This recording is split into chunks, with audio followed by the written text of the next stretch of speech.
Assalamualaikum warahmatullahi wabarakatuh. Salam sejahtera, Waalaikumsalam warahmatullahi wabarakatuh. salam sejahtera bagi kita semua. Salam Om Swastiastu, Namo Buddhaya, salam sejahtera. Salam kebajikan. Selamat datang kami ucapkan kepada yang terhormat Ketua Pusat Kajian Ilmu Komputer UPN Veteran Jakarta, Bapak Oktaviano Pratama, Eskom Mkom, yang terhormat Dekan Fakultas Ilmu Komputer UPN Veteran Jakarta, Ibu Dr. Ermatita Mkom, yang terhormat Ketua Indonesia Artificial Intelligence Society, Bapak Dr. Insinyur Lukas, MAI CISA IPM, selaku narasumber pada hari ini. Dan yang kami hormati peserta webinar pada siang hari ini yang berbahagia. Tidak lupa juga kami ucapkan terima kasih kepada pihak partner webinar series ini, yaitu Bisa AI Academy, Tampil ID, dan IAIS, Indonesia Artificial Intelligence Society. Selamat siang hadirin sekalian, selamat datang dalam acara webinar series Pusat Kajian Ilmu Komputer, X Bisa AI Academy dengan pembahasan kecerdasan artificial di Indonesia. Peluang, tantangan, dan strategi nasional yang akan disampaikan oleh Bapak Dr. Insinyur Lukas, MAI CISA IPM. Sebelum memulai acara, perkenalkan saya Danti selaku moderator yang akan memandu acara ini dari awal hingga akhir. Sebelumnya, saya akan membacakan susunan acara hari ini terlebih dahulu. Yang pertama ada pembukaan oleh moderator, setelah itu ada sambutan dari Ketua Pusat Kajian Ilmu Komputer UPN Veteran Jakarta oleh Bapak Muhammad Oktaviano Pratama Eskom Mkom, dilanjutkan dengan pemaparan materi oleh Bapak Dr. Insinyur Lukas MAI CISA IPM. Setelah itu ada sesi tanya jawab antara narasumber dan peserta, dan yang terakhir ada penutupan. Baik, selanjutnya akan ada sambutan dari Ketua Pusat Kajian Ilmu Komputer UPN Veteran Jakarta, Bapak Muhammad Oktaviano Pratama Eskom Mkom, dipersilahkan. Baik, terima kasih. Assalamualaikum warahmatullahi wabarakatuh. Selamat siang. Mohon maaf sebelumnya ini videonya saya agak sulit membuka video. Selamat datang Pak Lukas. Terima kasih banyak Pak Lukas telah hadir pada kesempatan ini. Saya mewakili Bu Dekan. Tadi diagendakan Bu Dekan masuk, namun sepertinya ada kesulitan koneksi untuk masuk. Jadi untuk membuka acara ini diwakilkan oleh saya. Ya, jadi para peserta acara hari ini merupakan salah satu rangkaian webinar series dari Pusat Kajian Ilmu Komputer UPN Veteran Jakarta, di mana webinar series pada hari ini adalah webinar series yang terakhir. Pada webinar series dengan judul Kecerdasan Artificial di Indonesia, Peluang, Tantangan, dan Strategi Nasional, kami mengundang Bapak Dr. Insinyur Lukas, MAI CISA IPM, sebagai narasumber pada siang hari ini. Sebagai informasi, peserta pada hari ini merupakan mahasiswa dan peserta umum, dan umumnya adalah mahasiswa dari UPN Veteran Jakarta dan juga mahasiswa peserta studi independen bersertifikat, salah satunya adalah dari UPN Veteran Jakarta. Mudah-mudahan sesi webinar pada hari ini dapat berjalan dengan lancar dan mahasiswa dapat memiliki gambaran terkait dengan kecerdasan artifisial di Indonesia, baik itu peluang, tantangan, dan strategi nasional. Mungkin itu saja dari saya. Terima kasih sekali lagi Pak Lukas telah hadir bersama-sama dengan kita. Terima kasih juga moderator dan juga MC.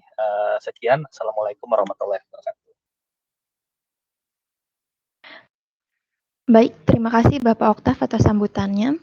Sebelum masuk ke sesi pemaparan materi, izinkan saya membacakan CV dari Bapak Lukas selaku narasumber hari ini. Bapak Dr. Insinyur Lukas, MAI CISA IPM, adalah co-founder dari Indonesia AI Society, dan beliau juga merupakan Head of Laboratory dari Atmajaya Artificial Intelligence Base. Beliau juga merupakan asesor Badan Akreditasi Nasional Perguruan Tinggi.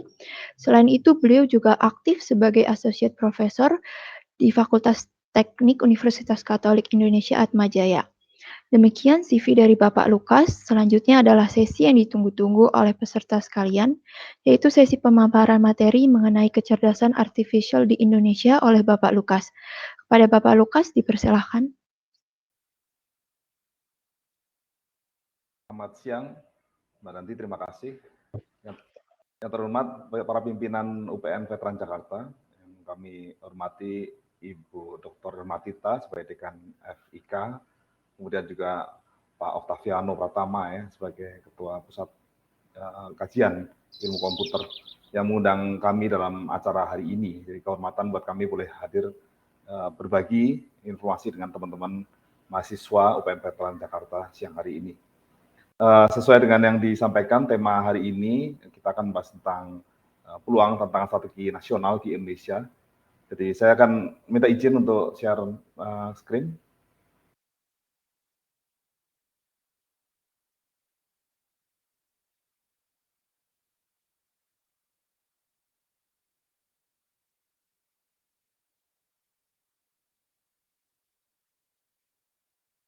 Semoga sudah terlihat ya.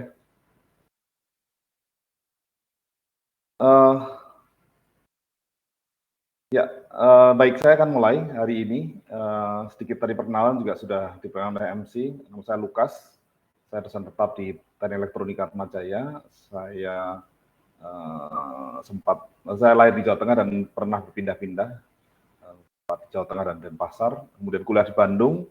Lalu untuk motivasi teman-teman, kita perlu atau menggunakan kesempatan yang ada untuk bisa meraih atau memperdalam ilmu ya. Jadi waktu itu 95 saya lulus, waktu itu tema AI mungkin masih sedikit yang memilih, tapi waktu itu saya sudah tertarik dengan bidang AI ini dan saya memutuskan untuk mendalami AI. Karena itu mengambil Master of AI di Leuven, Belgia tahun 97 dan selesai program doktorat tahun 2003.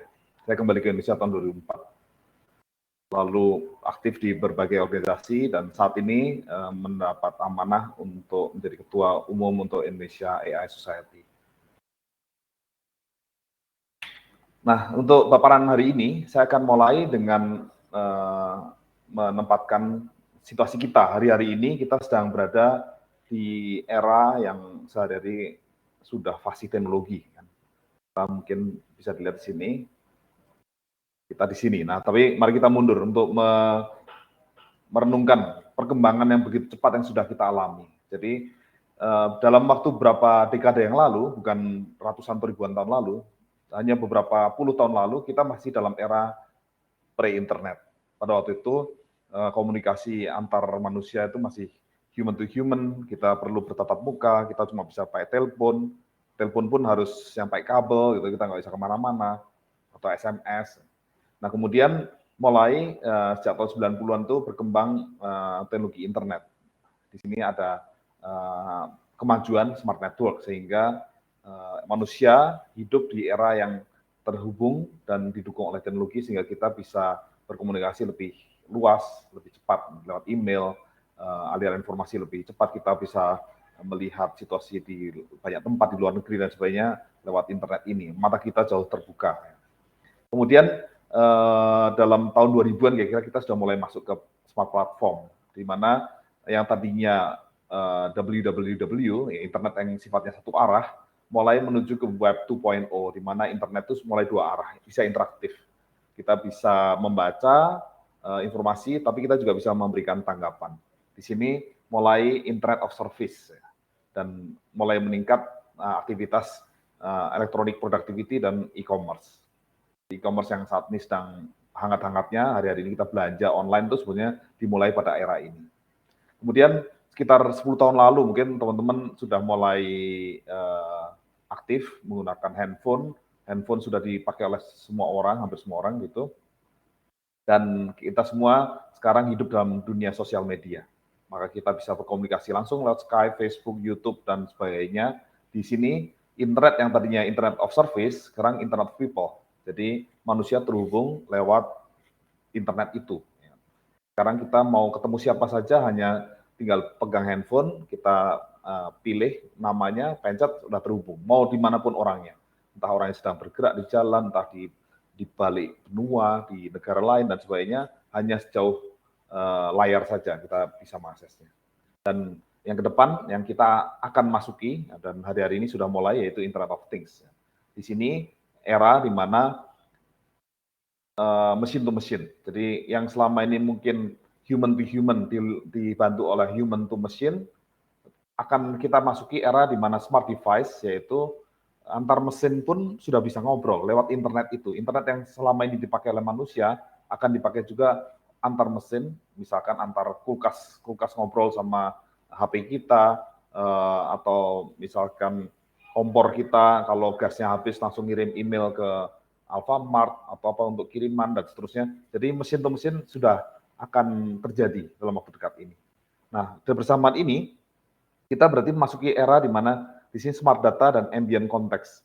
Ini arti kata smart ini tidak lagi hanya memudahkan dalam arti otomasi, tetapi perangkat-perangkat yang ada di sekitar kita, teknologi itu sudah seperti punya kecerdasan seperti manusia. Jadi punya kemampuan untuk menganalisis data, untuk membuat keputusan-keputusan seperti halnya manusia. Nah, ini semua mungkin bisa juga kita sambungkan atau kita renungkan bersamaan dengan revolusi industri yang sudah berjalan sejak sekitar 200 tahun lalu. Dari awal revolusi industri yang pertama pada waktu penemuan mesin uap, di mana tenaga manusia atau tenaga binatang mulai digantikan oleh tenaga mesin, sehingga produktivitas bisa meningkat.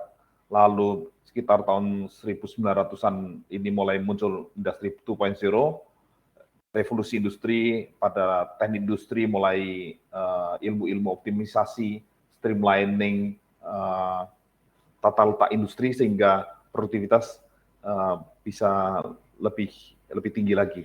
Nah, pada era industri 3.0 yang mulai didukung adanya internet dan otomasi elektronik, maka di sini PLC, IT gitu sudah mulai berkembang. Hari-hari ini semua bukan ditinggalkan tapi dilengkapi. Sehingga perangkat-perangkat yang tadinya hanya bisa kita kendalikan dan awasi on-premise di tempat itu, sekarang bisa kita akses dari jarak jauh. Nah, untuk bisa hal semacam ini, tentu saja kita juga berharap dia tidak hanya otomatis berdasarkan program yang kita taruh, tapi kita ingin juga ada kemampuan-kemampuan lain dari mesin-mesin itu untuk bisa belajar. Itu yang menjadi topik kita pada dunia yang menggabungkan antara industri 4.0, AI, dan big data. Jadi artificial intelligence sendiri, di sini saya ingin bercerita bahwa AI itu bukan suatu benda yang lepas atau produk atau algoritma yang tiba-tiba menjadi benda ajaib, bisa menyelesaikan semua masalah, tapi tentu saja dimulai dulu dari segala yang fisik yang ada, mulai ada dirapikan, disusun, mulai ada sensor, mulai ada data, baru kemudian bisa diterapkan algoritma dan AI. Nah, kalau dilihat dari perkembangan di dunia, masing-masing negara atau zona punya istilah yang berbeda-beda. Revolusi industri 4.0 yang dikenal di Eropa, ya, diinisiasi oleh Jerman. Sementara kalau Asia lebih banyak menyebutnya smart cities, ya, teknologi digital saat ini. Amerika menyebutnya industrial internet, jadi internet IoT misalnya, industrial IoT, terus perangkat-perangkat yang saat ini sedang banyak mulai dipasang di rumah-rumah dan sebagainya. Sementara di Cina mereka mempunyai visi yaitu Made in China 2025. Jadi dalam waktu saat ini 2021, dalam waktu 4 tahun lagi negara Cina mempunyai mimpi besar dan saat ini sedang mereka kerjakan dengan keras untuk mencapainya, bahwa di mana-mana seluruh dunia itu akan menggunakan teknologi dari Cina, khususnya yang advanced teknologi, AI, IoT, dan sebagainya. Untuk Jepang, mereka melihat beyond, lebih lanjut lagi, bahwa teknologi bukan hanya bicara tentang bendanya, bicara tentang algoritmanya, tapi bagaimana bisa bermanfaat buat masyarakat. Karena itu Jepang mengajukan ide tentang Society 5.0.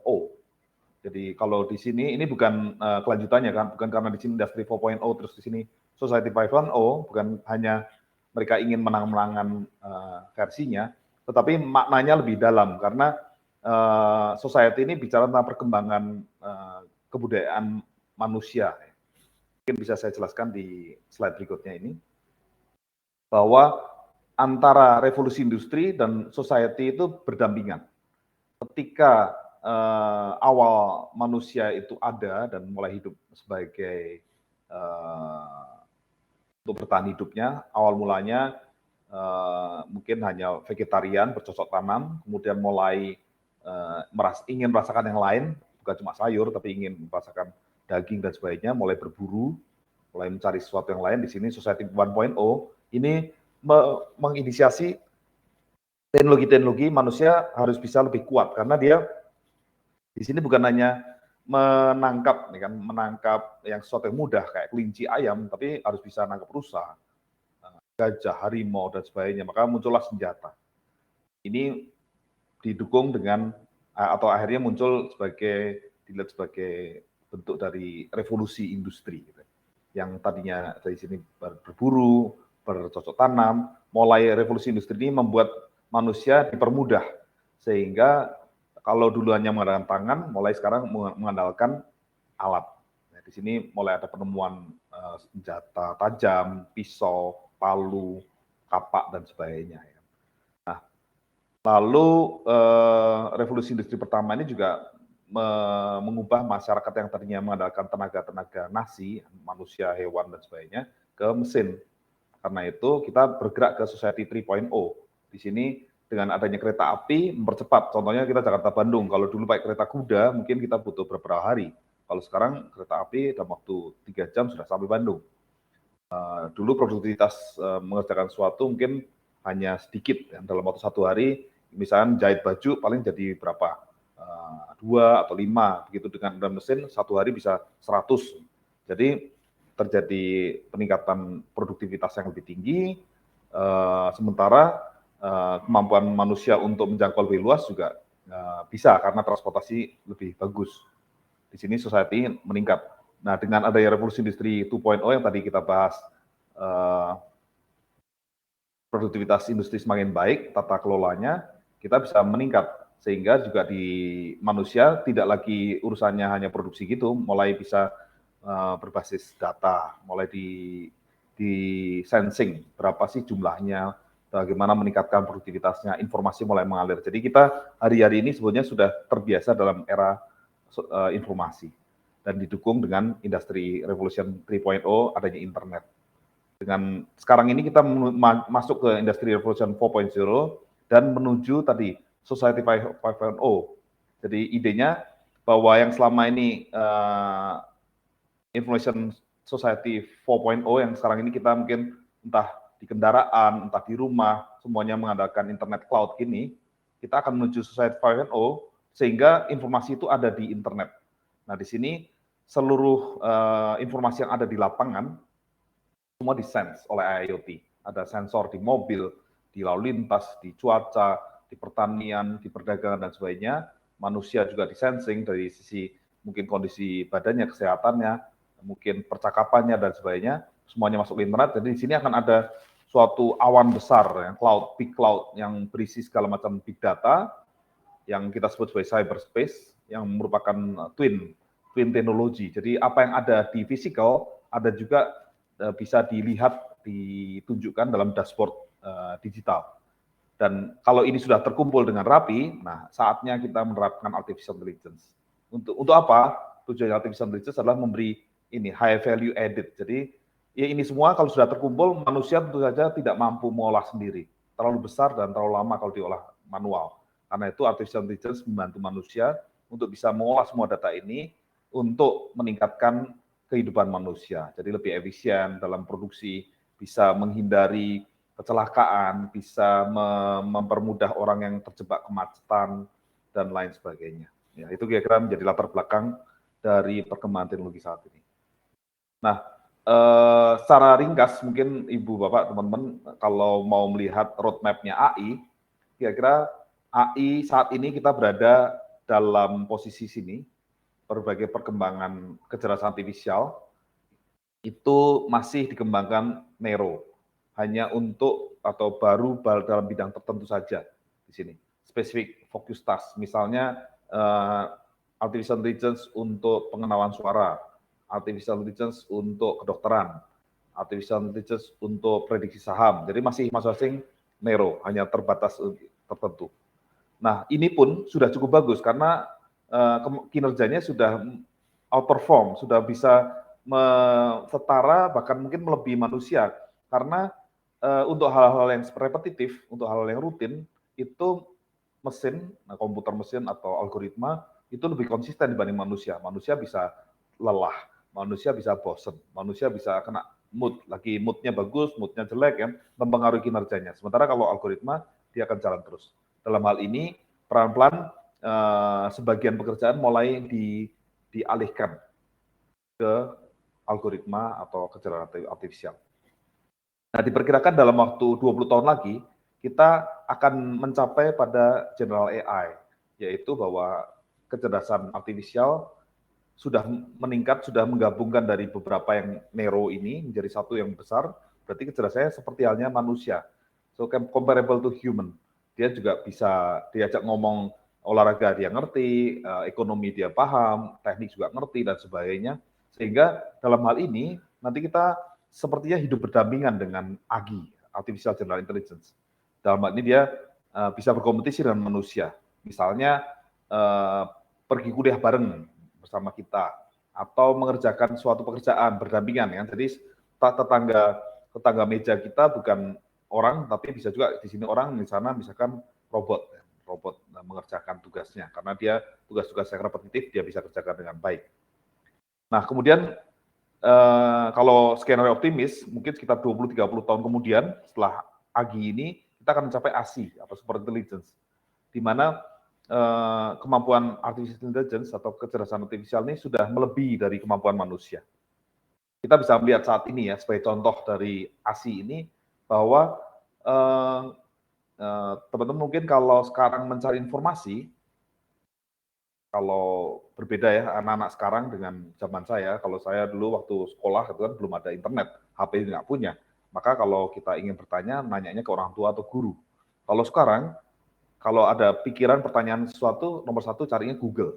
Apa-apa Google. Jadi menunjukkan bahwa Google itu sebetulnya sebagai collective knowledge yang huge, ya. Bukan cuma large, tapi luar biasa, besar, raksasa, yang punya kemampuan besar sekali.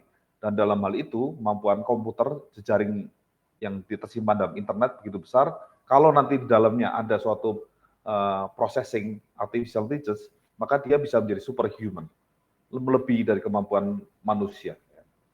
Di sini outperform humans bisa mungkin tadi karena dia bisa melihat lebih luas, dia bisa melakukan optimasi dalam banyak hal untuk mengendalikan kehidupan sehari-hari manusia supaya efisien, supaya tidak terjadi pemborosan, misalnya pengaturan energi, kalau untuk ekonomi dan sebagainya. Ini hal-hal positif yang diharapkan bisa terjadi dari super intelligence. Meskipun sebagian juga melihatnya sebagai dalam kewaspadaan, apakah di sini akan manusia juga terancam? Karena akhirnya apa-apa yang penting mungkin dikerjakan oleh artificial intelligence, dan ketergantungan manusia pada teknologi dan AI sangat tinggi. Jadi pertanyaannya ini, ini yang perlu kita jawab. Karena itu kita perlu memahami kecerdasan artifisial bukan hanya sebagai penonton, bukan hanya sebagai pemakai, tapi kita sendiri harus belajar supaya kita nanti hidup dalam era ini yang kita semua ya, teman-teman mahasiswa juga akan menjalani. Anda akan berada sebagai aktor, sebagai pemain. Karena itu kuasailah AI ini. Jadi di era industri 4.0 yang saat ini sudah mulai diterapkan di banyak negara, itu kalau kita bisa lihat di pabrik-pabrik atau bahkan hari ini meskipun kita di rumah sedang pandemi, yang paling aktif adalah manufacturing, logistik, kan? Karena sekarang pekerjaan-pekerjaan ini sangat aktif, orang berdiam diri di rumah tapi minta dilayani. Dan untuk melayani begitu banyak orang yang di rumah, tentu saja tidak bisa mengandalkan orang itu, maka harus banyak dibantu dengan robot-robot atau mesin. Dan teknologi kecerdasan artifisial, baik machine learning maupun robotik itu yang membantu kita hari-hari ini bisa melayani dengan cepat.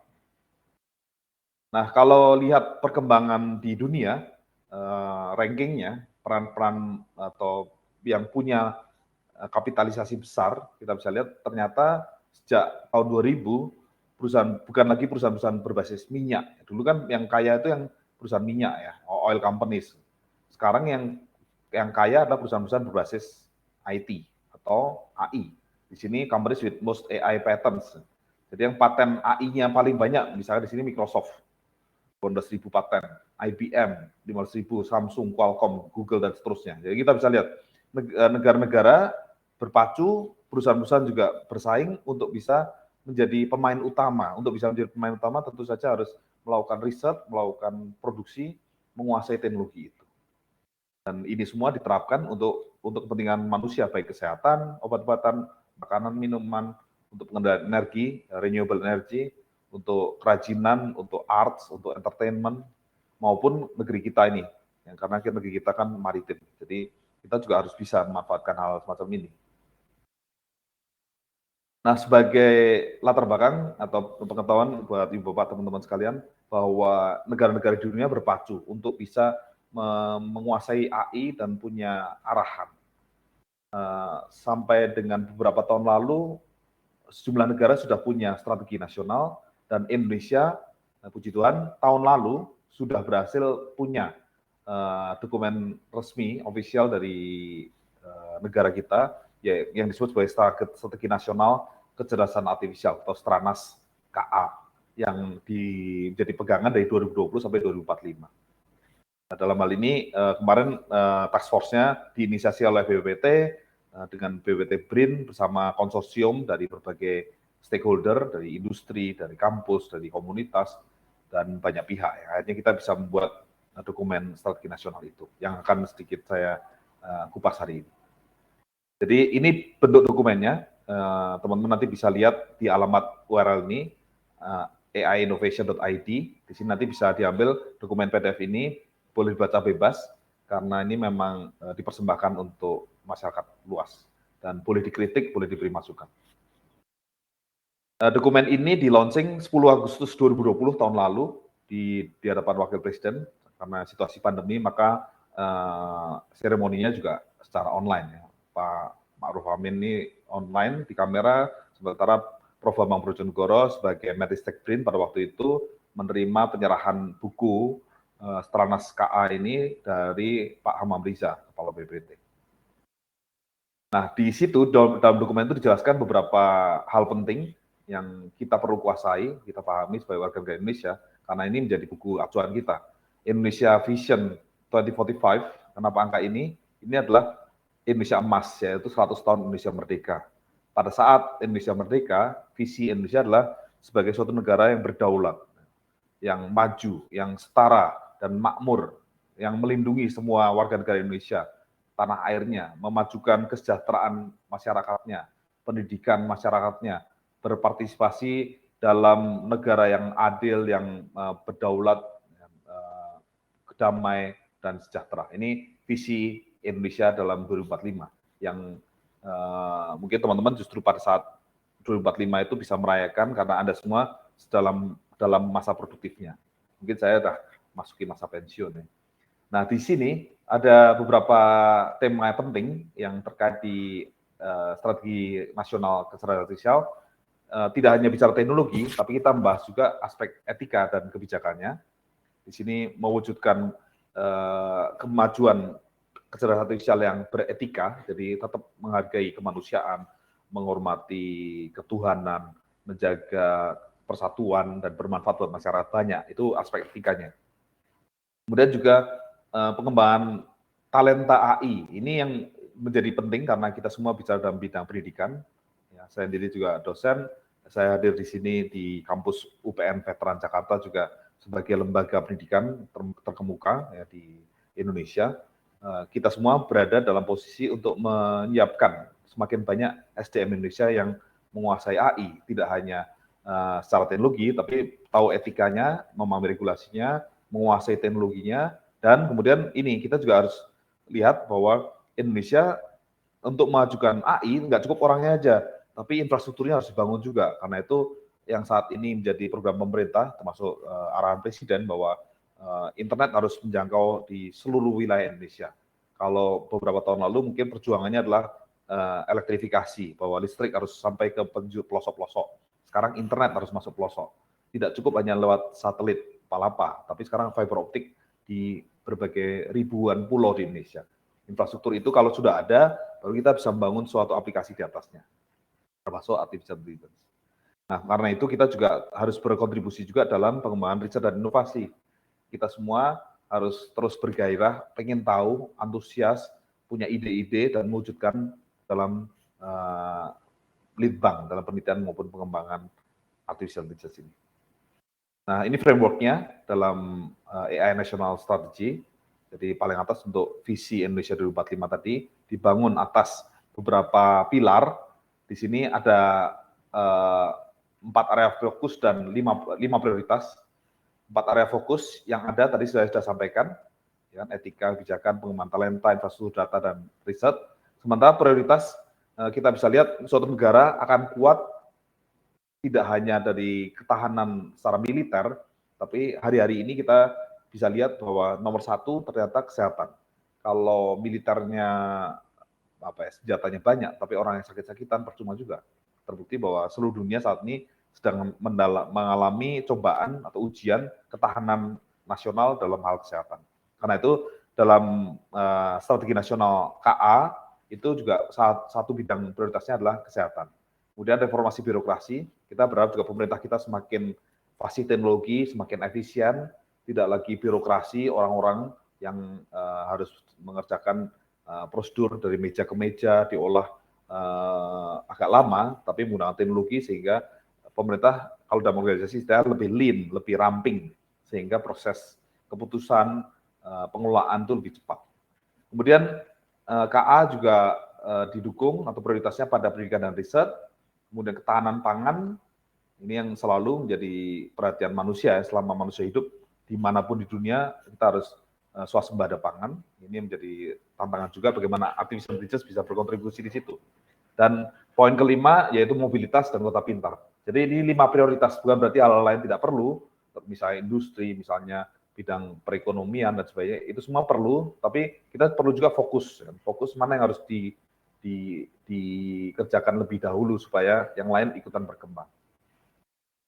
Nah, strategi nasional kecerdasan artifisial itu berarti mempertimbangkan hal sebagai berikut. Yang tadi sudah saya singgung tentang visi Indonesia 2045, dalam ini Making Indonesia 4.0, kemudian rencana pemindahan ke Ibu Kota Baru IKN yang di Kalimantan, lalu terkait juga dengan usaha Satu Data Indonesia, ini sebagai infrastruktur penting ketika kita mau masuk ke AI, masuk ke dunia cyber, tentu saja data juga harus disiapkan.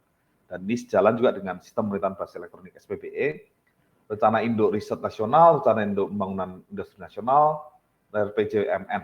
Ya, jadi ini merupakan kompilasi dari banyak dokumen juga. Mungkin ini saya skip aja, kan tadi sudah saya singgung, SPBE, Satu Data. Nah, lalu bagaimana peluang dan tantangannya? Ini yang perlu kita lihat bersama dan mari kita persiapkan. Tantangannya, mulai dari hal yang kita perlu bersiap waspada dulu. Bahwa masyarakat Indonesia secara umum masih belum cukup memahami tentang kecerdasan artifisial. Ini selama ini mungkin sudah mulai di tiap hari di TV, di komputer, di berita, sudah menyebut AI, tapi AI atau kecerdasan artifisial ini mungkin masih dianggap sebagai sesuatu yang asing, yang datang dari luar negeri. Nah, ini yang perlu kita didik, kita edukasi masyarakat bahwa sebetulnya ini nggak susah-susah sekali, dan kita mampu menguasainya. Dan teman-teman, ibu bapak mahasiswa, setelah belajar ini, dengan PD bisa cerita ke orang lain.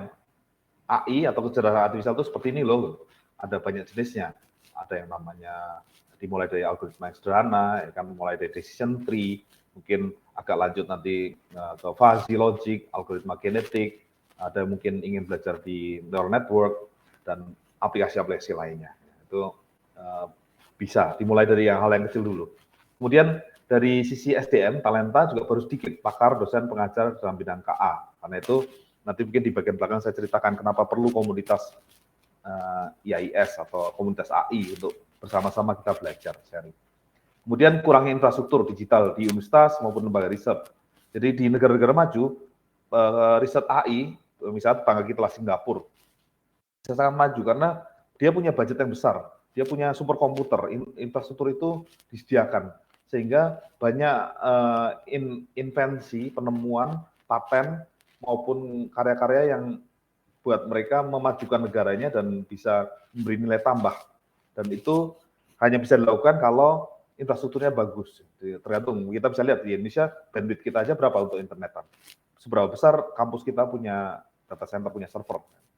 Itu yang menjadi tantangan juga, baik oleh pemerintah maupun lembaga-lembaga pendidikan dan lembaga riset. Kemudian luaran penelitian dan inovasi perguruan tinggi dan lembaga riset belum banyak diadopsi industri. Ini yang dari dulu dibicarakan tentang link and match. Industri selalu bilang masih ketinggalan, kurang cepat atau kurang canggih yang dari akademik. Akademik saat ini makanya diajak oleh Mas Menteri untuk lebih dekat lagi antara pendidikan dengan industri lewat kampus Merdeka, lewat MBKM dan sebagainya, supaya kegiatan pendidikan, penelitian dan sebagainya lebih dekat ke industri, sehingga begitu dihasilkan bisa segera ditangkap dan dimanfaatkan industri lebih lanjut. Nah, peluangnya Indonesia sebagai salah satu negara terbesar di dunia, saat ini 270 juta, maka kita sedang dalam tahap mengalami atau bisa memanfaatkan bonus demografi. Artinya berarti untuk bisa maju di semua tempat, kita butuh orang banyak nih. Nah, dan Indonesia punya bonus demografi yang saatnya sudah matang hari ini. Kemudian Indonesia sebagai negara diversitas, kita punya banyak pulau, punya banyak budaya, punya banyak hal di Indonesia, itu menjadi potensi dataset yang unik. Di Indonesia bisa dikelola, bisa menjadi lab, bisa menjadi tempat marketplace AI. Karena AI atau kecerdasan artifisial itu membutuhkan hal-hal yang semacam itu. Kalau terlalu homogen, nggak perlu AI, nggak perlu algoritma susah-susah untuk membuat keputusan. Tapi kalau di Indonesia, karena populasinya ada 37, jumlah pulaunya ada belasan ribu dan sebagainya, justru itu yang menjadi tantangan dan menjadi menarik untuk menerapkan AI. Indonesia adalah pasar ekonomi terbesar, digital terbesar di Asia Tenggara, dan potensi kenaikannya 4 kali lipat tahun 2025. Nah, ini data lainnya dari G-Store, mungkin saya skip aja. Nanti slide saya titipkan ke panitia, boleh Ibu Bapak baca lebih detail ya. Kemudian ini tadi saya sudah sampaikan, jadi secara eksplisit strategi nasional kecerdasan artifisial Indonesia sudah punya hal-hal yang menjadi fokus dan prioritasnya. Saya agak lanjut cepat saja. Nah, hari-hari ini yang sedang dibahas dalam tahun 2021 sebagai tindak lanjut dari pengembangan KA, strateginya sudah dibuat tahun lalu. Tahun ini kita sedang mengawal supaya strategi pengembangan KA itu berhasil. Karena itu ada yang namanya orkestrator, Quad Helix. Harus bekerja sama, ada sesuatu yang mengelola supaya ini berjalan secara sinergi dari pemerintah, dari industri, dari komunitas, dari akademia. Dan ada task force nasional yang sedang bekerja mengembangkan hal ini. Mungkin teman-teman pernah dengar istilah KORI-KA atau PURI, ya, Pusat Unggulan Riset Inovasi Kecerdasan Artifisial, dan kegiatan yang saat ini sedang ramai mungkin di teman-teman kampus dengar tentang Datathon, lomba mengolah data untuk kompetisi. Jadi mungkin nanti kalau belum sempat dengar, cari aja Datathon AI Indonesia 2021. Saat ini sedang dalam kompetisi juga. Ini secara ringkas mungkin bisa dilihat saja bahwa Amerika di sini investasi AI untuk per kapita itu sampai dengan 155. Kanada tertinggal jauh, seperlimanya. Inggris, Cina, Jerman. Ini ASEAN cuma segini 2. Jadi kurang dari 1/100-nya. Jadi kita bisa lihat Amerika maju pesat karena investasinya juga besar. Kalau di Asia Tenggara, Singapura jauh 68, Indonesia 0,2. Ini kita bisa lihat jomplangnya. Di ASEAN pun kita tertinggal. Tapi kalau dilihat dari potensinya, ini Indonesia dengan jumlah orang dan yang ada, kita kemungkinan impact-nya terhadap GDP akan sangat besar, 12%, karena ekonomi Indonesia mungkin pada kisaran 366 miliar dolar. Mari kita bisa bandingkan dengan tangga-tangga kita. Ya. Saya lanjut, mungkin yang menarik ini di Indonesia sebetulnya sudah banyak inisiatif-inisiatif riset tentang kecerdasan artifisial. Kita bisa lihat petanya di sini. Ini peta yang dibuat disediakan di aiinnovation.id, peta KA. Dan di sini mengundang setiap pelaku, baik individu, kelompok, dari kampus, dari perusahaan, dari manapun, untuk bisa mendaftarkan supaya kelihatan di peta ini. Kalau di peta KA ini sudah tercantum, ada puluhan, saat ini baru puluhan ya, nanti kalau sudah ratusan ribuan, maka dengan mudah kita bisa mencari, melakukan kolaborasi. Kalau lagi nyari, saya mau melakukan riset tentang pertanian nih, siapa ya yang lagi ahlinya AI untuk pertanian, maka kita search di sini, bisa ketemu titik-titiknya. Oh, kampus ini, oh ada perusahaan di Jogja, ada yang lainnya dan seterusnya. Misalkan ingin belajar tentang NLP, Natural Language Processing, oh mungkin ada di Bandung, mungkin ada di Jakarta dan seterusnya. Jadi ini peta ini membantu kita untuk menyambungkan antara supply and demand, antara pihak-pihak yang sudah melakukan aktivitasnya dengan yang memerlukannya, supaya lebih cepat bisa menghasilkan inovasi. Ini beberapa contoh inovasi yang sudah ada dan kami rekap. Ada startup pendidikan, Kode Kido, ya. Lalu ada dari Telkom University, buku-buku AI, dari UMG Idea Lab, ada kerjasama dengan UI di sini, di Depok ya. Dengan ITB ada kognisi, di sini bikin playground AI. Kan. Lalu ada Atap Data, ini semacam Kaggle-nya Indonesia. Jadi selama ini kita kalau nyari dataset biasanya ke Kaggle. Nah, untuk teman-teman kalau mau ngoprek data di Indonesia, ambillah atapdata.ai. Lalu ada Biro Pusat Statistik, ada Telkom, UI, ITB, dan sebagainya. Ini banyak melakukan riset-risetnya.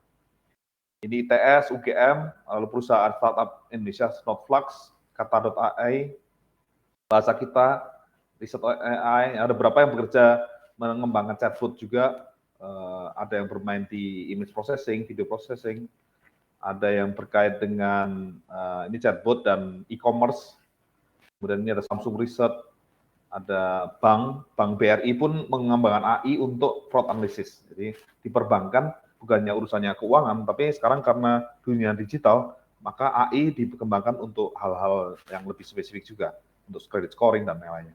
Dan tahun lalu bersama BPPT dalam konsorsium memanfaatkan AI untuk diagnostik citra ronsen untuk mendeteksi COVID-19. Ada juga ProSehat untuk startup kesehatan. Ini tadi sudah saya singgung juga bahwa pengembangan AI tidak hanya teknologinya, tapi aspek manusianya harus dijaga juga. Sementara Indonesia belum punya etika AI, dan tahun ini kita sedang menyusun dokumen usulannya supaya menjadi pegangan bagaimana mengembangkan AI yang beretika, supaya AI ini contohnya kan menjadi perdebatan tentang mobil dengan AI, kalau dia nanti nabrak orang, gimana, siapa yang bertanggung jawab misalnya.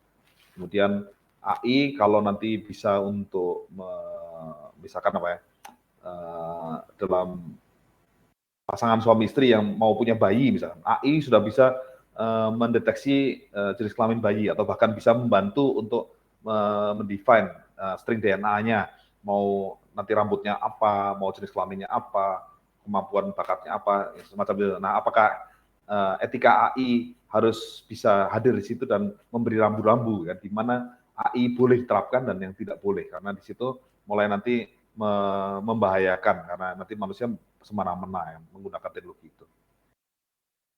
Nah, dalam pengembangan SDM ini saya mendapat slide-nya dari Kemenkominfo bahwa dari sisi kementerian-kementerian juga sudah berjalan. Tadi saya mungkin menampilkan dari Kementerian Pendidikan, ini Kementerian Kominfo sudah ada usaha juga meningkatkan SDM yang terkait teknologi, khususnya AI, lewat beberapa inisiatif, ada literasi digital, talenta digital, leadership ini khususnya untuk para pimpinan. Targetnya tahun ini 100.000, ya. Nanti dalam beberapa tahun itu sampai dengan totalnya sampai dengan 12 juta orang yang ingin diedukasi, ditingkatkan kemampuannya pada berbagai level ya. Ada level dasar yang basic, ini mungkin masyarakat umum, kemampuan menggunakan teknologi, kemampuan untuk memanfaatkannya untuk meningkatkan bisnis, untuk belajar dan sebagainya. Di sini mungkin kemampuan teknis level profesional, bisa coding, bisa memanfaatkan AI. Di di sini yang pada level decision making. Ini juga titipan dari Kemenkominfo bahwa kita yang di kampus perlu mengenal peluang-peluang ini, baik yang saat masih mahasiswa maupun fresh graduate, ataupun yang para dosen juga perlu mengenal. Ada berbagai macam pilihan yang bisa kita pilih. Ini untuk fresh graduate, untuk yang baru saja lulus, ini untuk vocational school. Teman-teman di UPN Veteran, setahu saya ada yang sarjana maupun yang dari diploma. Kemudian nanti ini yang untuk para profesional yang sudah lulus bisa juga mengambil scholarship dari Kominfo, Pro A istilahnya. Lalu ada tematik akademi untuk bidang-bidang tertentu, misalkan untuk bisnis, UMKM, untuk wirausaha yang lain gitu. Lalu ada talent scouting untuk mencari bakat-bakat yang baik untuk pengembangan di sini Kampus Merdeka, menyambungkan antara dunia pendidikan ke industri. Kemudian ada juga yang pengembangan untuk government transformation. Ini yang tadi AI juga sedang diarahkan untuk reformasi birokrasi, supaya pemerintah kita semakin baik dalam melayani rakyatnya, lebih efisien dalam pengelolaannya. Nah, sebagai bagian akhir, mungkin saya sedikit mengenalkan tentang komunitas yang tadi saya pimpin, Indonesia AI Society berdiri 2 tahun lalu, pada waktu dideklarasikan pada 24 Januari 2019 di Gedung Indosat Jakarta. Pada waktu baru berapa orang, saat ini jumlahnya sudah lebih dari 800 orang. Ya. Ada karena kita lagi pandemi, maka ngobrolnya lewat WA. Di sini mentok di angka ini ya, ini mentok WA 255, jadi ada satu WA yang pusat, kemudian masing-masing chapter. Dan chapternya ternyata berkembang, selain Jakarta, Jabodetabek, ada Jawa Banten, ada Jawa Tengah Jogja, Jawa Timur, kemudian Sumatera, Kalimantan, dan yang menarik ternyata ada juga diaspora, orang Indonesia yang sedang kuliah di luar negeri, ada yang di Jepang, Korea, Taiwan, Amerika, Jerman, dan sebagainya, ada yang S2, S3, ada yang sudah bekerja sana sebagai profesor, ada yang bekerja di Silicon Valley, di Intel, di Xilinx, di macam-macam teknologi di San Francisco sana, atau di Austria, di Jerman, dan mereka antusias dengan perkembangan AI di Indonesia. Ini orang-orang Indonesia juga. Mereka tetap cinta Indonesia, karena itu mereka mau berbagi. Jadi kalau Ibu Bapak, teman-teman mau bergabung dalam komunitas ini, kita sangat terbuka. Di sini kita belajar bareng, karena memang ini visi misi kita adalah memajukan ekosistem artificial intelligence di Indonesia. Ini 3 pilar utama dari komunitas AI, yaitu bahwa kita harus bisa punya kegiatan riset, supaya kita tidak hanya memanfaatkan riset dari luar negeri, kita harus punya yang dari Indonesia sendiri, kita juga mengembangkan teknologi, dan keluarkanlah inovasi, karena Indonesia itu sebagai negara maritim, negara dengan diversitas yang sangat tinggi, kita harusnya bisa membangun pilar-pilar ini untuk kepentingan nasional kita. Jangan sampai orang lain yang hadir ke Indonesia menawarkan solusinya, dan kita akhirnya hanya menjadi pembeli atau penonton saja. Ini mungkin ringkas nih beberapa startup AI Indonesia, dan masih terus bertambah. Ya, saya mungkin belum lengkap daftarnya, nanti kalau teman-teman ada info juga bisa ditambahkan di sini. Jadi ini menunjukkan bahwa Indonesia siap dan sudah punya berbagai macam inovasi AI. Ini sebagai harapan buat kita semua, kita tidak ketinggalan dibanding negara lain. Ya, dalam hal talenta, dalam hal kemajuan, kita sudah berperan juga di dunia. Mungkin demikian yang bisa saya sampaikan ke Ibu Bapak, teman-teman, terkait ke AI di Indonesia, tantangan, peluang maupun strateginya. Saya kembalikan ke moderator. Terima kasih. Baik, terima kasih kepada Bapak Lukas atas pemaparan materi yang sangat bermanfaat dan insightful bagi kita semua. Selanjutnya akan dibukakan sesi tanya-jawab dengan narasumber. Kepada peserta yang ingin mengajukan pertanyaan diharapkan menuliskannya di kolom chat dengan format nama jelas, instansi, dan pertanyaannya.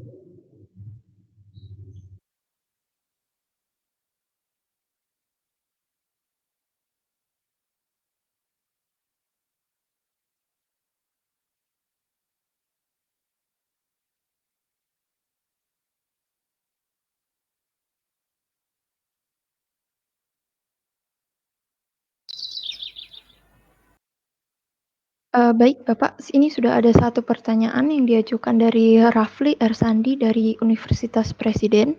Izin bertanya, program DTS 2021 ini pendaftaran, seleksi maupun pengumuman dimulai kapan ya kalau boleh tahu? Ya, terima kasih Mbak Ranti. Terima kasih Mas Rafli Arsandi dari Universitas Presiden. Jadi mungkin saya tunjukkan ini.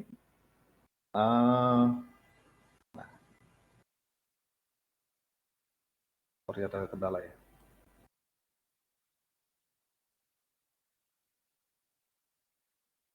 Sudah terlihat ini? Ini websitenya digitalent.kominfo.go.id. Ini bisa teman-teman lihat langsung berbagai macam program beasiswa yang memang disediakan oleh Kementerian Kominfo gratis untuk teman-teman sesuai dengan kriteria yang diberikan ya. Ada yang untuk fresh graduate, ada yang sudah bekerja dan sebagainya. Ini ada yang saat ini masih berjalan, mungkin ada berapa bisa dilihat. Nanti silakan cari ya, mau teknis terkait ke Cisco, AWS atau yang lain. Ini beberapa sudah jalan. Nah ini dari kategorinya, ada yang untuk terapan, vocational school, ada yang untuk fresh graduate, ada yang sudah bekerja ini. Ya, lalu tema-tema khusus, ada government, DEA dan ini. Jadi saya undang tadi Mas siapa? Mas Rafli ya, supaya lihat sendiri. Di sini nanti tolong cari aja yang menarik mana, nanti tanggal-tanggalnya juga dicantumkan di situ. Ada berapa yang sudah jalan, memang seperti ini. Kemarin Huawei AI atau apa ini, kemarin saya juga mengajar dan baru selesai programnya. Diharapkan mungkin nanti dalam waktu-waktu berikutnya juga akan ada pembukaan pelatihan-pelatihan yang lain, kalau mau teknis yang ini. Kemarin saya ngajar untuk Fresh Graduate Academy untuk Artificial Intelligence. Semoga itu menjawab. Baik, terima kasih Pak. Selanjutnya ada pertanyaan dari Farhan Haira dari Universitas Krishna Dwipayana. Apakah AI harus dipelajari untuk di dalam pekerjaan? Terima kasih. Ya, terima kasih Mas Farhan. Pertanyaannya bagus karena ini relevan ya buat kita semua, khususnya teman-teman mahasiswa saat ini sedang belajar, entar lagi lulus, terus gimana? Nah, seperti yang tadi saya paparkan di presentasi, betapa cepatnya teknologi itu berkembang, bukan hanya artificial intelligence ya.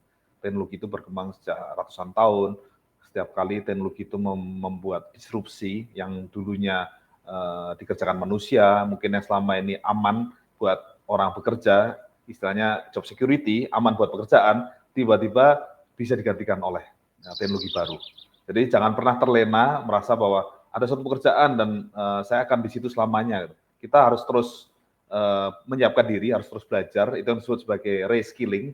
Reskilling itu kita mempersiapkan diri kita dengan kemampuan yang lebih lanjut, kita perbarui. Kalau dulu saya misalkan bisanya Microsoft, yang Microsoft XP, karena sekarang sudah Microsoft 7, Microsoft 10, nah itu reskilling, harus dilatih lagi dengan yang baru. Jangan merasa puas kalau sudah ngerti sesuatu. Terus upskilling itu ditingkatkan. Jangan cuma bisa Microsoft doang, OS doang, tapi kita bisa yang lain, misalkan MATLAB, bisa R, bisa Business Analytics dari IBM, dari Microsoft, itu yang kita tingkatkan.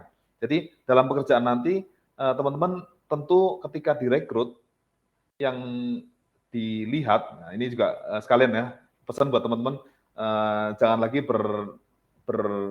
berprinsip bahwa nanti kalau lulus kerja, buat surat lamaran kerja seperti yang dilakukan oleh para pendahulu Anda, buat surat lamaran kerja. Bersama ini saya lampirkan ijazah S1 saya, nggak ada lagi bahasa kayak gitu.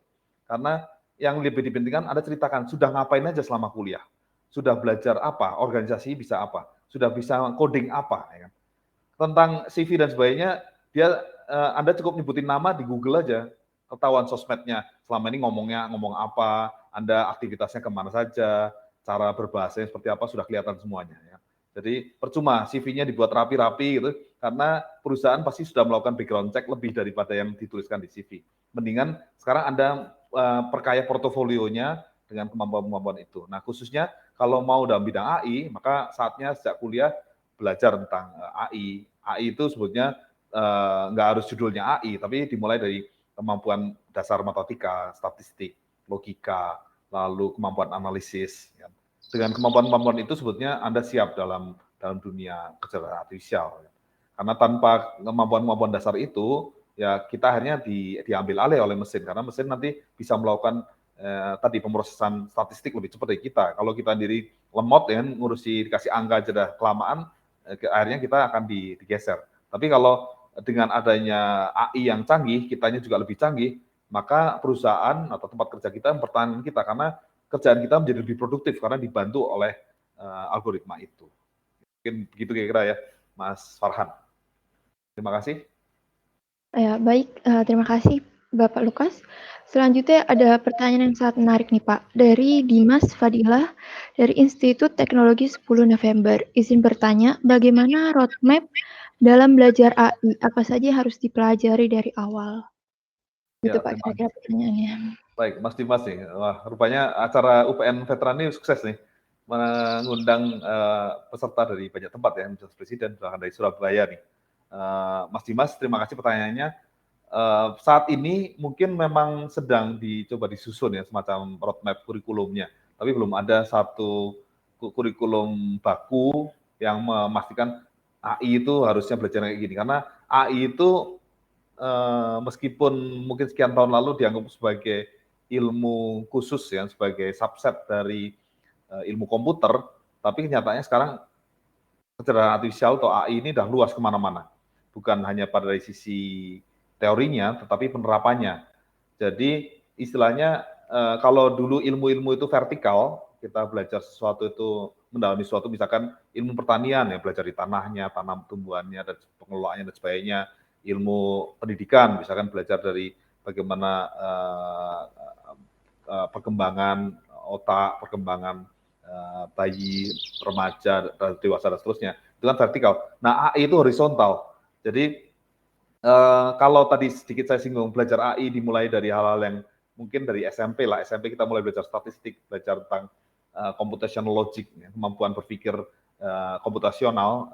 Kita ngerti dan bisa membuat flowchart, bisa membuat program dasar, itu sebagai kemampuan dasar. Tetapi AI perlu sekarang melebar juga, karena untuk bisa menerapkan AI, sekarang kita juga harus bekerja sama dengan domain knowledge, ya, domain expertnya. Jadi kembali kalau ke Mas Dimas, apalagi sudah berada di kampus yang tepat, ya, di perguruan tinggi teknologi, saya percaya sudah dibekali dengan ilmu-ilmu dasar tadi, yang selama ini Anda sudah ambil sebetulnya sudah sesuai, belajar tentang statistik, kalkulus, lalu coding, pemrograman. Nah, yang perlu ditambahkan kemudian mungkin beberapa hal yang khusus di AI itu istilahnya optimasi ya, bagaimana menerapkan algoritma yang ada untuk bisa meningkatkan kinerja.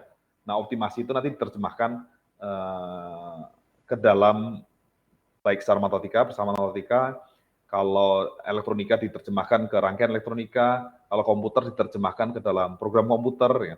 Nah, itu yang menjadi pelatihan kita. Nah, kalau sudah kita buat susunan kemampuan dasar itu, baru kemudian kita buat aplikasinya. Nah, aplikasinya juga antara kita membuat sendiri atau menggunakan yang sudah ada. Kalau saat ini mungkin lagi ngetren bahasa Python. Python atau kalau yang spesifik di AI ada beberapa ya, ada Julia, Golang, dan sebagainya. Itu sudah mulai banyak komunitasnya. Jadi teman-teman, sekarang ini teknologi internet sudah begitu mudah, sehingga teman-teman bisa bergabung lah di berbagai macam grup itu, komunitas itu, belajar barengan, sehingga Anda juga bisa ngerti masing-masing itu bisa digunakan untuk apa. Nggak perlu coding sendiri, tapi bisa tinggal meracik, mengambil library-nya. Gitu. Jadi tadi pengetahuan dasar, lalu mengasah keterampilan. Nah, berikutnya AI baru betul-betul bisa disebut sebagai penerapan. Nggak cukup seperti saya, misalkan saya mendalami komputer engineering, kemudian AI, tapi bukan berarti terus saya menjadi ahli AI. Sebetulnya nggak juga. Saya tetap harus bisa belajar, sampai saat ini pun masih belajar, karena untuk bisa menerapkan AI untuk misalkan saham, gitu, saya harus belajar tentang pergerakan saham, tentang technical analisisnya, tentang bagaimana memanfaatkan di bagian mana algoritma itu bisa diterapkan. Karena ada juga kombinasi antara mana yang teknologi, mana yang sosial, mana yang psikologi dan sebagainya. Jadi perluas wawasan, saya sedikit sharing ya.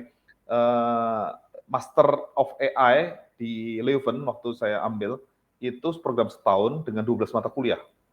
Mata kuliahnya itu berbagai macam perspektif. Ada yang dari komputer, itu pemrograman expert system, pemrograman logik. Dari elektro belajar arsitektur komputer, dari mesin saya belajar robotika, dari bahasa belajar natural language processing, psikologi saya belajar cognitive perception, dari filsafat saya belajar philosophy of AI, dari kedokteran saya belajar neurofisiologi. Lah, dari mana lagi ya? Ya itu intinya macam-macam bidang. Jadi AI itu sebetulnya bukan satu prodi sendiri tapi multidisiplin. Mungkin itu dulu jawaban dari saya, Mbak Tanti. Terima kasih. Baik, terima kasih Pak. Selanjutnya ada pertanyaan terlewat nih Pak dari Rafli Ersandi dari Universitas Presiden. Izin bertanya. Tadi disebutkan bahwa tujuan negara Indonesia adalah memberikan akses layanan internet kepada seluruh Indonesia pada tahun 2024. Yang saya ingin tanyakan, berapa persen wilayah elektrifikasi maupun yang sudah mendapatkan layanan internet dan apa tantangan pemerintah dalam mewujudkan rencana tersebut? Iya, terima kasih Mas Rafli. Saya sendiri juga dosen. Saya mencoba menceritakan dokumen resmi pemerintah. Jadi saya sendiri mungkin tidak punya angka pasti ya, tapi yang saya amati dan dari ikuti dari berita, target tadi saya sampaikan elektrifikasi. Elektrifikasi itu kan programnya PLN. PLN kita hidup sehari-hari sekarang ini nggak bisa lepas dari listrik. Kalau dulu mungkin masih ngandalin tadi tenaga itu bisa pakai diesel, kapal itu pakai motor nelayan pakai motor tempel, pakai bahan bakar. Di pulau-pulau itu mungkin nggak ada listrik, dia pakai genset dan sebagainya. Tapi tanggung jawab negara tentu saja PLN listrik, sampai listrik masuk desa dan sebagainya. Setelah listrik masuk desa, maka wilayah-wilayah itu semua bisa merasakan sinar cahaya di malam hari. Mereka bisa tetap produktif kan, nggak hanya berhenti sampai sore hari. Nah, dengan ada internet masuk, perekonomian, kegiatan masyarakat, industri juga makin bagus, pendidikan juga makin bagus. Nah, sekarang yang menjadi tantangan adalah internet. Tentang berapa persen internet sudah masuk elektrifikasi, mungkin saya nggak hafal angkanya saat ini. Minta maaf. Tapi tantangan pemerintah memang saat ini sudah ada dalam programnya pemerintah untuk terus meningkatkan. Kalau 100% sih saya percaya itu suatu angka yang mustahil ya. Negeri Indonesia dengan berapa? 17.000 pulau bayangkan ya. Kalau kita daratan mungkin kayak Australia, Cina gitu mungkin lebih mudah narik kabel. Tapi kita itu banyak lautannya. Kalau ada di pulau terus seberang pulau itu cuma 100 orang gitu, pantas nggak? Worth it nggak kita narik kabel ke sana? Mungkin elektrifikasi itu biayanya terlalu besar untuk semacam itu. Begitu juga setelah listrik masuk, nah internet bisa aja. Kalau sekarang macam-macam ya, bisa wireless, bisa pakai microwave, bisa. Kalau satelit sayangnya ya latensinya, jadi nanti internetnya agak lambat. Kalau mau ditumpangkan listrik ada istilahnya dimodulasi ke yang jalur listrik ya. PLN punya Icon Plus kan, internetnya lewat yang PLN. Tapi toh antara elektrifikasi itu masuk dulu, kemudian internet ya gimana bahasanya ya? Ya masih menjadi tantangan lah. Saya melihat dalam beberapa tahun ke depan masih menjadi tantangan, terutama daerah-daerah. Negara-negara negeri kita yang Jawa, Sumatera, Bali, Kalimantan mungkin akan lebih beruntung dibandingkan di daerah timur yang banyak pulau dan cukup berat medannya untuk membangun infrastruktur itu. Tapi toh tahun ini juga sudah mulai jaringan internet itu masuk di wilayah Maluku, Papua, Nusa Tenggara dan seterusnya. Gitu. Saya kembalikan Mbak Tanti. Baik, terima kasih Pak. Selanjutnya ada pertanyaan yang diajukan oleh Diki Fernando Sitepu dari LP3I Jakarta. Pak, apakah AI membutuhkan codingan? Kalau butuh menggunakan bahasa apa ya Pak? Dan saran Bapak untuk menggunakan bahasa pemrograman apa yang paling bagus untuk membuat AI? Terima kasih. Ya, terima kasih pertanyaannya Mas Diki dari LP3I. Untuk AI sebetulnya banyak sekali.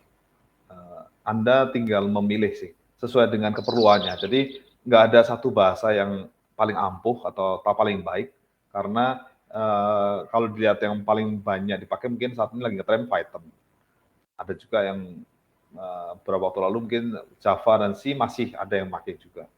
Tetapi kalau toh mau yang no coding, ada juga saat ini dunia internet, dunia teknologi itu begitu maju sehingga beberapa aplikasi pun ada istilahnya Anda nggak perlu coding, Anda tinggal narik-narik aja. Yang penting tadi yang tadi ditanyakan Mas Dimas ya, asalkan kita sudah punya kemampuan logika, maka pemrogramannya bisa pakai program bahasa tingkat tinggi. Bahasa tingkat tinggi, maka kita nggak harus langsung ngetik sampai low level, bikin looping untuk array, perkalian matriks dan sebagainya. Kita tinggal panggil library, panggil functionnya, ini datasetnya diproses, datasetnya dilakukan training semacam itu. Dengan cara itu maka codingnya menjadi jauh lebih sederhana. Ya, jadi kalau ini pilihan ya, saya kurang tahu apakah Mas Diki ini dari pemrograman atau enggak, tapi kalau mau pemrograman boleh masuk saat ini. Yang paling populer, paling banyak dipelajari Python, maupun kalau yang lebih khusus AI itu ada Golang, ada Julia, ada beberapa hal semacam itu.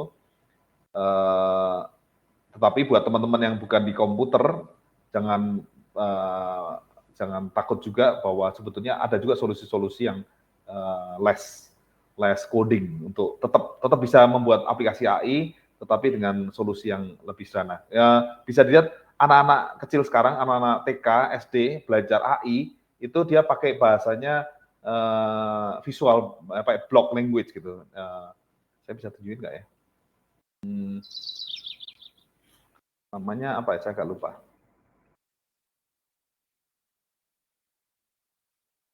Ya, block coding. Ini saya sedikit tunjukin ya ke teman-teman. Mana tadi? Coding.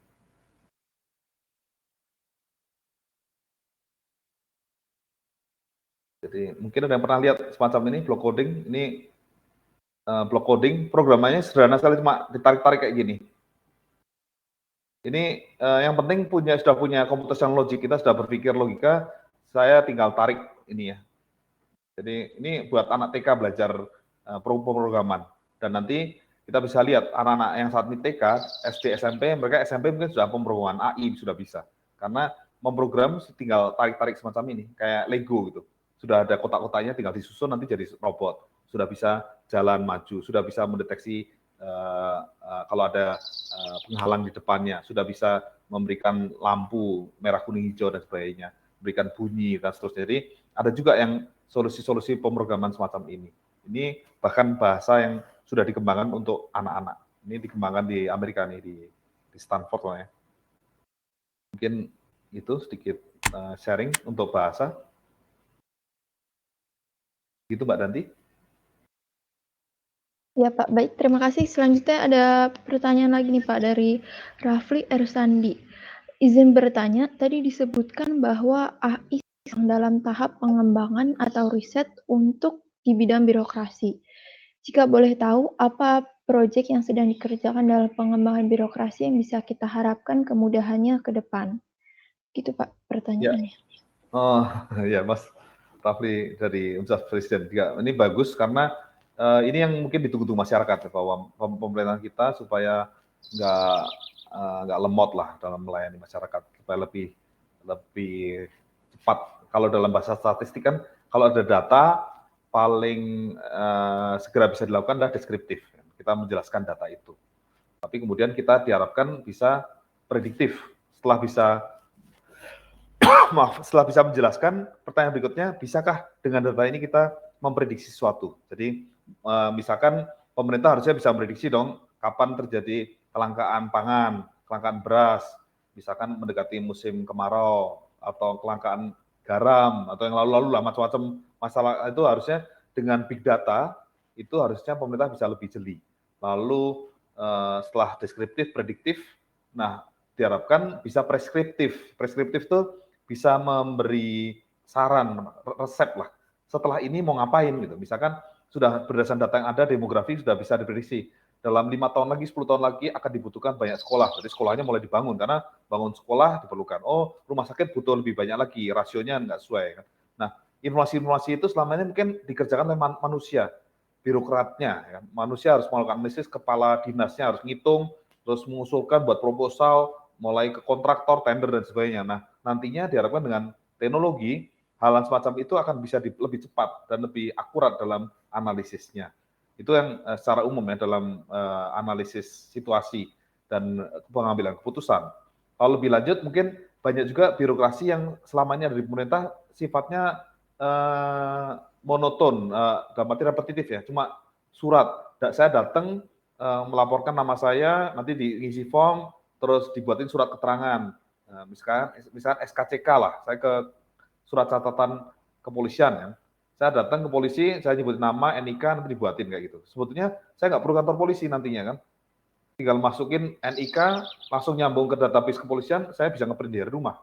Contohnya semacam itu. Akan banyak layanan-layanan yang bisa harusnya dipercepat tanpa harus dilayani oleh manusia. Nah, itu yang betul-betul bersentuhan dengan masyarakat. Tapi di sisi pemerintah sendiri akan ada banyak analisis-analisis yang harusnya lebih strategik. Nah, pertanyaan Mas Raffi ini sangat relevan dengan tadi yang saya jelaskan terkait peraturan pemerintah tentang SPBE, sistem pemerintahan berbasis elektronik, dan satu data. Pemerintah nggak bisa langsung tiba-tiba otomatis dan menggunakan AI, tapi saat ini, hari-hari ini yang masih dibenahi adalah data dari masing-masing kementerian itu masih bermacam-macam, masih berbeda-beda versinya.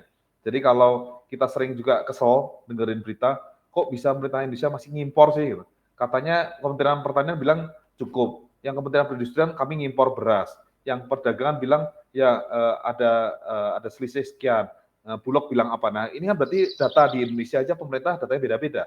Jadi kalau menjawab pertanyaan Mas Raffi, dalam reformasi birokrasi saat ini satu data, seluruh data yang ada di pemerintah harus satu server, satu versi, supaya keputusan apapun yang dilakukan oleh pemerintah, apalagi oleh presiden, itu memang data yang paling update dan paling akurat. Demikian, terima kasih. Baik, terima kasih Pak. Selanjutnya ada pertanyaan yang diajukan oleh Ayura Safa Cintami dari UPN Veteran Jakarta. Maaf Pak, mau bertanya sertifikasi apa saja ya Pak yang bagus untuk AI? Terima kasih. Ya, terima kasih Mbak Ayura dari UPN Veteran. Saat ini ada beberapa ya, baik yang sudah disediakan gratis oleh Kominfo, teman-teman bisa ikuti. Itu kalau AI ada dari beberapa vendor. Kalau Huawei dia punya modul khusus AI, Huawei AI. Dari Microsoft itu nanti terkait ke Azure, karena Microsoft penerapan AI-nya sudah disediakan library-nya atau servernya di cloud. Maka Anda nanti belajarnya ke Azure, Microsoft Azure. Kemudian IBM sebenarnya juga punya solusi. Selama ini kita tahu bahwa IBM perusahaan besar, istilahnya B2B lah. Layanannya dia mungkin lebih dikenal oleh para korporasi, oleh perusahaan dibandingkan masyarakat luas. Tapi kita semua juga tahu IBM itu adalah perusahaan besar. Dan dia punya Watson, mesin intelligence yang sudah dikembangkan puluhan tahun. Termasuk contohnya pada waktu membuat program yang ngalahin Garry Kasparov main catur, sekitar lebih dari 20 tahun lalu. Ya kan. Kemudian mungkin beberapa tahun kemarin ngalahin permainan Go, catur Go yang Korea itu. Itu semua sudah dikembangkan. Jadi tadi vendor-vendor besar punya, dari IBM ada, Microsoft, dari Huawei. Kalau yang berbayar mungkin ada juga banyak ya. Teman-teman kalau mau cari yang mudah dan ya bisa belajar di rumah ya, Udemy itu punya banyak modul juga yang menarik. Coursera, Udemy itu relatif terjangkau lah. Cari aja pas kapan dia lagi promo. Tahun lalu kami ada promo rasanya untuk kampus-kampus ya, sehingga ada beberapa modul yang digratiskan. Karena itu tahun lalu kami di kampus saya misalnya, saya bisa menugaskan mahasiswa untuk mengambil dari Coursera atau Udemy mata kuliah atau kursus terkait AI, dan itu sangat bermanfaat. Mbak Ayura, saya nggak tahu di bidangnya Mbak Ayura apa, tapi AI tadi kalau mau eksplisit ambil modulnya judulnya AI. Tapi kalau yang mau sebagai foundation ya tadi belajarlah di bidang-bidang dasar, statistiknya diperkuat, tadi pemrograman, itu pun jadi landasan-landasan menuju nanti belajar AI. Karena pada waktu masuk modul AI, seperti yang sekarang saya lagi ajar ini, Huawei, agak beberapa keteteran karena tidak mengira bahwa, oh prasyaratnya harus bisa coding ya, misalkan. Untuk modul Huawei, karena Huawei itu kan bicara tentang bagaimana memprogram AI pada servernya dia. Jadi antara Anda kalau saudara saya sudah punya pengalaman coding bisa ambil yang lebih advance, tapi kalau mau yang lebih basic belajarlah berapa yang tadi yang menjadi ilmu dasar AI ya tadi kemampuan logika pemrograman, statistik. Gitu. Oke, Mbak Yura, terima kasih. Baik, terima kasih Pak. Selanjutnya ada pertanyaan yang diajukan oleh Ainul Yakin dari Universitas Gadjah Mada. Bagaimana jenjang karir AI engineer di industri, Pak? Selanjutnya, soalnya kadang perusahaan sering menaruh rekrutmen yang banyak tapi tidak sesuai job desk seperti data science, data engineer, dan data analis.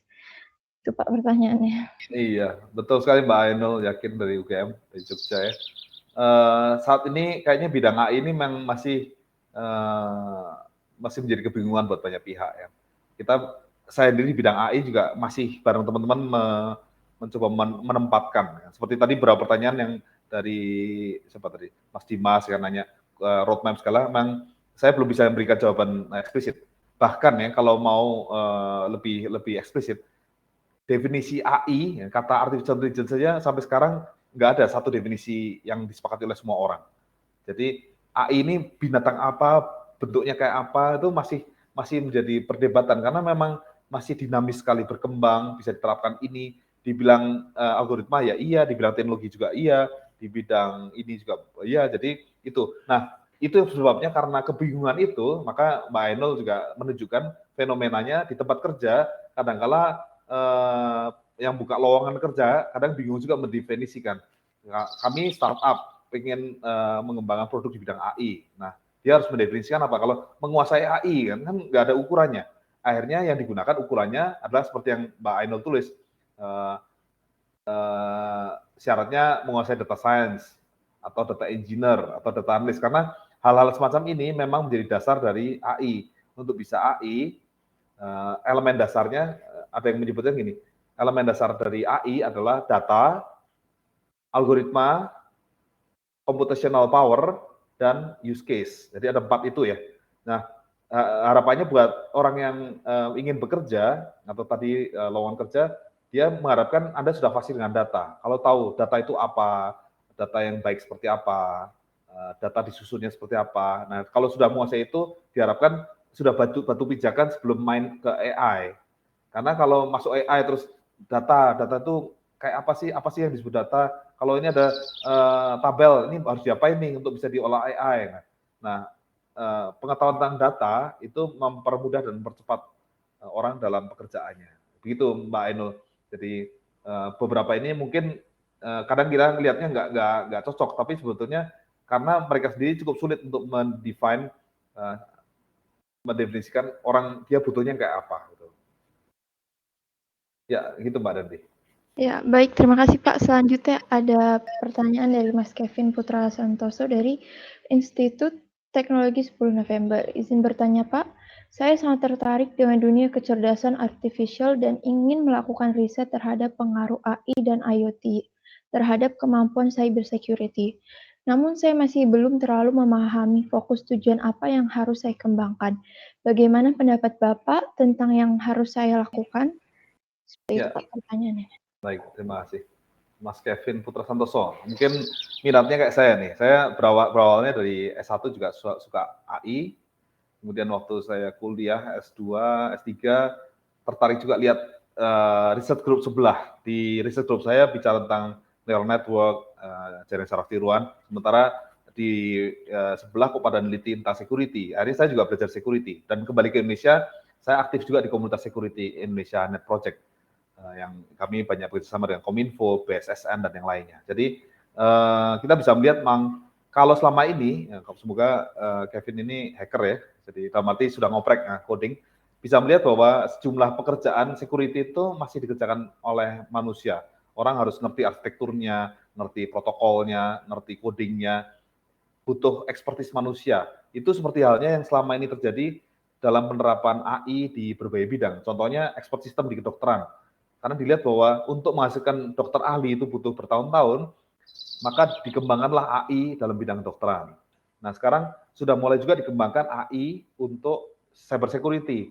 Sehingga contohnya, kalau kita mau melakukan serangan hacker, itu nggak perlu lagi harus dikerjakan secara manual, nyobain IP-nya satu persatu, nyobain protokolnya satu persatu. Dibuatnya script, nanti dia akan melakukan secara otomatis melakukan ya istilahnya brute force lah, scanning, coba semuanya. Tetapi cara itu cara bodoh kan, cara brute force. Nah, kalau pakai AI mungkin sudah dipasang AI-nya sehingga dia bisa lebih dulu seperti halnya manusia. Manusia itu melakukan sebelum melakukan serangan, dia melakukan surveillance, pengamatan. Nah, sekarang pengamatannya nggak manusia, biarkan si AI-nya yang mengamati. Oh, traffic-nya kayak gini ya, dari si A ke si B, si A ke B ngomonginnya apa, IP-nya berapa, biasanya pada jam berapa.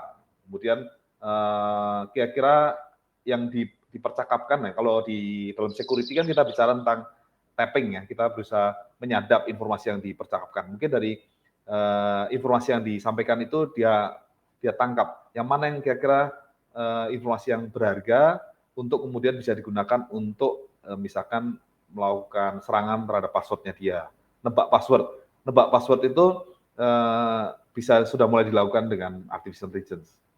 Kemudian AI sebetulnya ya nggak melulu untuk niat buruk ya. AI saat ini di bidang telekomunikasi juga dipakai misalkan untuk intelligent routing. Istilahnya kalau sekarang kognitif dalam software defined network itu kognitif network lah. Kognitif network itu artinya bahwa antar komputer tersambungnya pun routingnya sudah dikendalikan dengan algoritma AI juga. Nah, kalau mau sambungin AI, IoT, security, ya nambah lagi memang IoT sendiri sebagai perangkat mesin yang kalau kita pasang dia bisa bekerja secara otomatis terus-menerus tanpa harus kita suruh-suruh, ya kan? Karena dia bisa nyala 24 jam, 24 kali 7 dan relatif kecil, mudah disembunyikan, mudah ditaruh, murah gitu. Dibandingkan kalau kita harus mengerjakannya sendiri. Jadi topik yang dipilih atau yang diminati Mas Kevin ini menarik dan ya saya terbuka kalau teman-teman ada yang ingin nanti lebih lanjut diskusi boleh hubungi saya. Tadi saya sempat kasih kontak belum ya? Nanti boleh, saya tulis di sini ya kontak saya bentar lagi. Mungkin itu dulu karena topik ini akan panjang. Saya beri kesempatan untuk menjawab pertanyaan yang lain. Saya kembalikan Mbak Danti. Terima kasih. Ya baik, terima kasih Pak. Selanjutnya ada pertanyaan yang diajukan oleh Mas Fadil Azam Ismail dari UPI. Menurut pandangan Bapak, jalan manakah yang terbaik bagi seorang talenta AI dalam memecahkan permasalahan di Indonesia? Apakah fokus menguasai AI dan membenturkannya terhadap satu bidang, misal pendidikan, ekonomi, dan sebagainya saja, atau mencoba menjadi generalis dengan menguasai lebih dari 2 bidang? Gitu Pak pertanyaannya. Iya, Mas Fadil ini pilihan katanya menarik nih, membenturkan. Sebenarnya ya intinya menyatukan ya, mempertemukan. Jadi yang seperti berarti sudah nangkep poin saya bahwa AI itu nggak bisa untuk AI. AI hanya bisa untuk bidang lain, tapi bekerja sama antara kita yang mendalami teknologi AI dengan domain expertnya tadi. Contohnya misalkan dalam bidang ekonomi, dalam bidang pendidikan, maka saya harus ngobrol dengan pendidikan. Bagaimana caranya pendidikan yang cerdas ya. Nantinya sekolah itu nggak seperti yang sekarang ini. Kita umur sekian semuanya masuk SD kelas 1, nunggu setahun baru naik kelas 2. Nantinya seperti halnya pada masa pandemi ini sudah banyak dikembangkan platform-platform pendidikan yang cerdas, yang personalized. Jadi kalau Anda belajar mandiri lewat LMS, Learning Management System, ngerjain soal bisa, maka Anda akan diberi soal yang lebih susah. Kalau bisa juga mungkin lebih cepat. Jadi Anda nggak perlu nunggu tahun depan, dalam waktu 6 bulan sudah naik ke kelas 2 misalnya.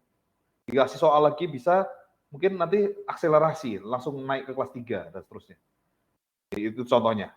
Begitu juga sebaliknya, kalau orang mengalami kendala, mungkin bukan berarti harus kelas 1-nya selama 2 tahun, tahun depan naik tetap lagi di kelas 1, tapi oke, secara algoritma dia ngerjain soal nggak ngerti. Oke, diberi soal yang setara atau yang lebih mudah, dibantu supaya dia akhirnya bisa ketemu, supaya lebih mengerti gitu. Jadi artinya itu yang disebut sebagai personalized learning.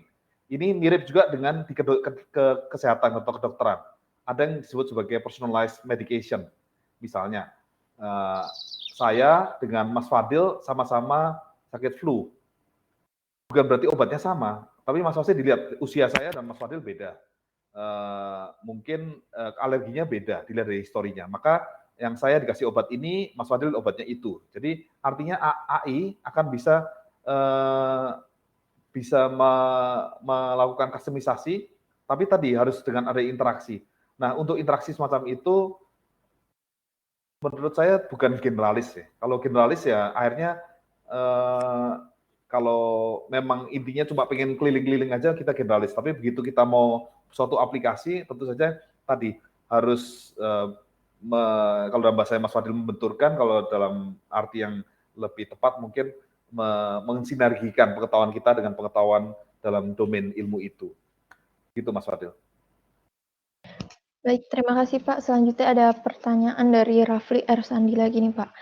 Maaf izin bertanya lagi, yang saya tangkap adalah AI di sini bekerja mengumpulkan data dan memprediksikan sesuatu dari data tersebut agar prediksi tersebut akurat atau lebih efektif dan agar tidak terjadi pengulangan, diperlukan automated machine learning atau deep learning untuk jauh mengembangkan otomasi kepada sistem AI dan untuk menerapkan atau mengembangkan AI untuk mengelola data agar lebih efektif.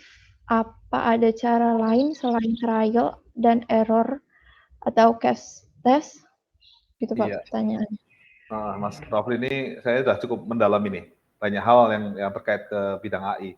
Dan di sini rasanya nyambung dengan pertanyaan tadi ya, Mbak Ainul ya, bahwa sebetulnya untuk masuk AI landasan penting pengetahuan tentang data. Dari sini juga ditanyakan tentang data kan. Untuk data bisa diolah, tentu saja jangan ada data terus langsung kita pilih neural network, kita masukin, atau fuzzy, belum tentu kayak gitu. Kita nomor satu, biasanya yang saya arahkan teman-teman, kuasai dulu datanya. Getting dirty, berarti get the feeling. Data ini tentang apa sih? Apa sih yang ada di data ini, variasinya seperti apa, hal-hal apa yang ada di situ, dimensinya, ya kan? Berapa banyak data kita miliki, berapa N-nya, berapa dimensinya, berapa D-nya, ada missing value enggak, ada anomali enggak, semacam itu. Itu biasanya yang kita kuasai. Jadi tetap masih untuk tahap awal tuh kita butuh kemampuan manusia dulu untuk memahami datanya dulu. Nah, kalau nantinya kemudian dengan machine learning atau deep learning itu sebetulnya setelah data tadi dikuasai, sudah dipreproses, baru dimasukkan ke algoritma ini. Karena si algoritma ini sejauh ini belum ada yang punya kemampuan membersihkan sendiri, melakukan data cleansing sendiri atau data normalization, biasanya kita masih harus bantu dulu. Ya, sampai sejauh ini manusia masih berperan pada tadi yang disebut sebagai data engineer atau data scientist untuk bisa mempersiapkan data untuk bisa diolah dalam AI. Nah, terkait ke apakah ini supaya tidak berulang dan sebagainya, sebetulnya sih AI ini saat ini justru menjadi sangat luar biasa. Ada yang namanya bahkan GAN, Generative Adversarial Network. Dalam arti, dalam situasi AI selama ini prasyaratnya adalah ada data yang cukup banyak.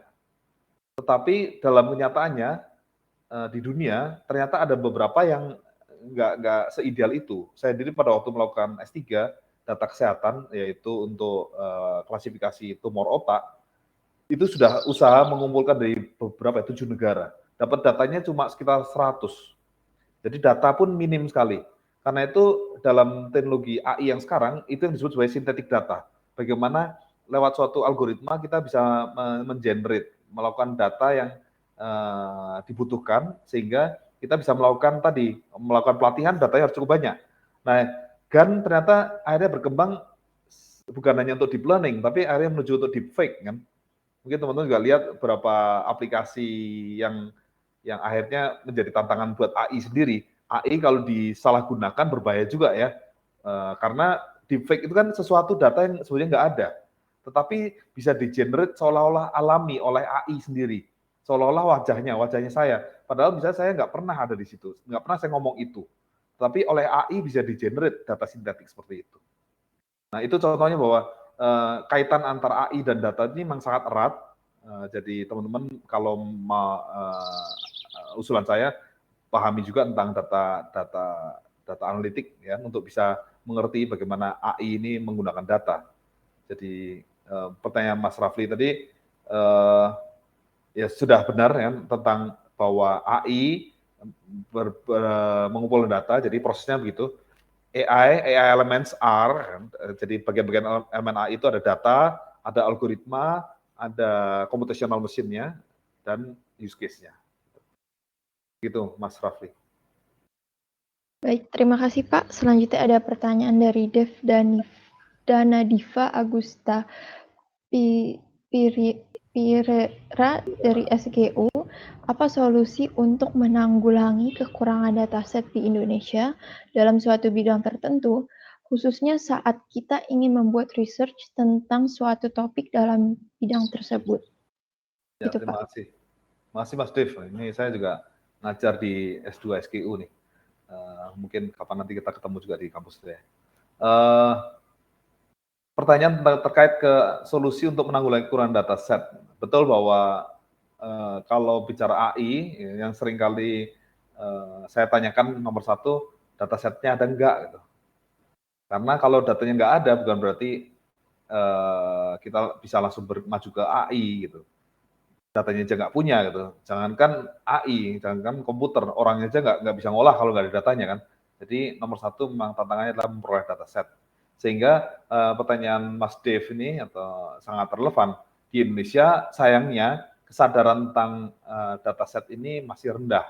Jadi kalau dalam penyiapan talenta, ini istilahnya kalau kita teman-teman ini dalam level sarjana, kita butuh pada level lebih menengah. Teman-teman di SMK sudah ada eksperimennya di Bandung, misalnya Pak Budi Raharjo itu sudah bereksperimen SMK AI, sekolah menengah kejuruan yang dibekali dengan kemampuan artificial intelligence. Tujuannya apa? Yaitu menyiapkan orang-orang yang fasih dengan data acquisition, sehingga ketika data yang diperlukan, data set itu bukan cuma sekedar ada data, tapi data yang berkualitas, yang dikumpulkan dengan baik dan format yang benar, baru bisa kita olah. Jadi misalkan kalau nanti entah perusahaan, entah organisasi, apapun butuh data, sebetulnya butuh orang yang punya kemampuan data yang benar. Misalkan selama ini teman-teman mungkin pernah ya pas jalan-jalan di mall atau apa ketemu orang bawa kertas gitu, maaf boleh nanya enggak? Saya mau ngisi survei nih. Tinggalnya di mana? Nomor HP-nya apa? Belanjanya biasanya berapa banyak? Usianya berapa? Anaknya berapa? Semacam itu kan? Itu bentuk survei manusia. Tetapi sebetulnya hal untuk mendapatkan data yang semacam itu pun harus bisa diolah dengan benar. Nah, kadang-kala orang itu entah karena ditanyain data, nggak mau ngasih data yang benar, atau dikasih data nggak divalidasi. Jadi meskipun misalkan padahal masih. Maaf Pak, sepertinya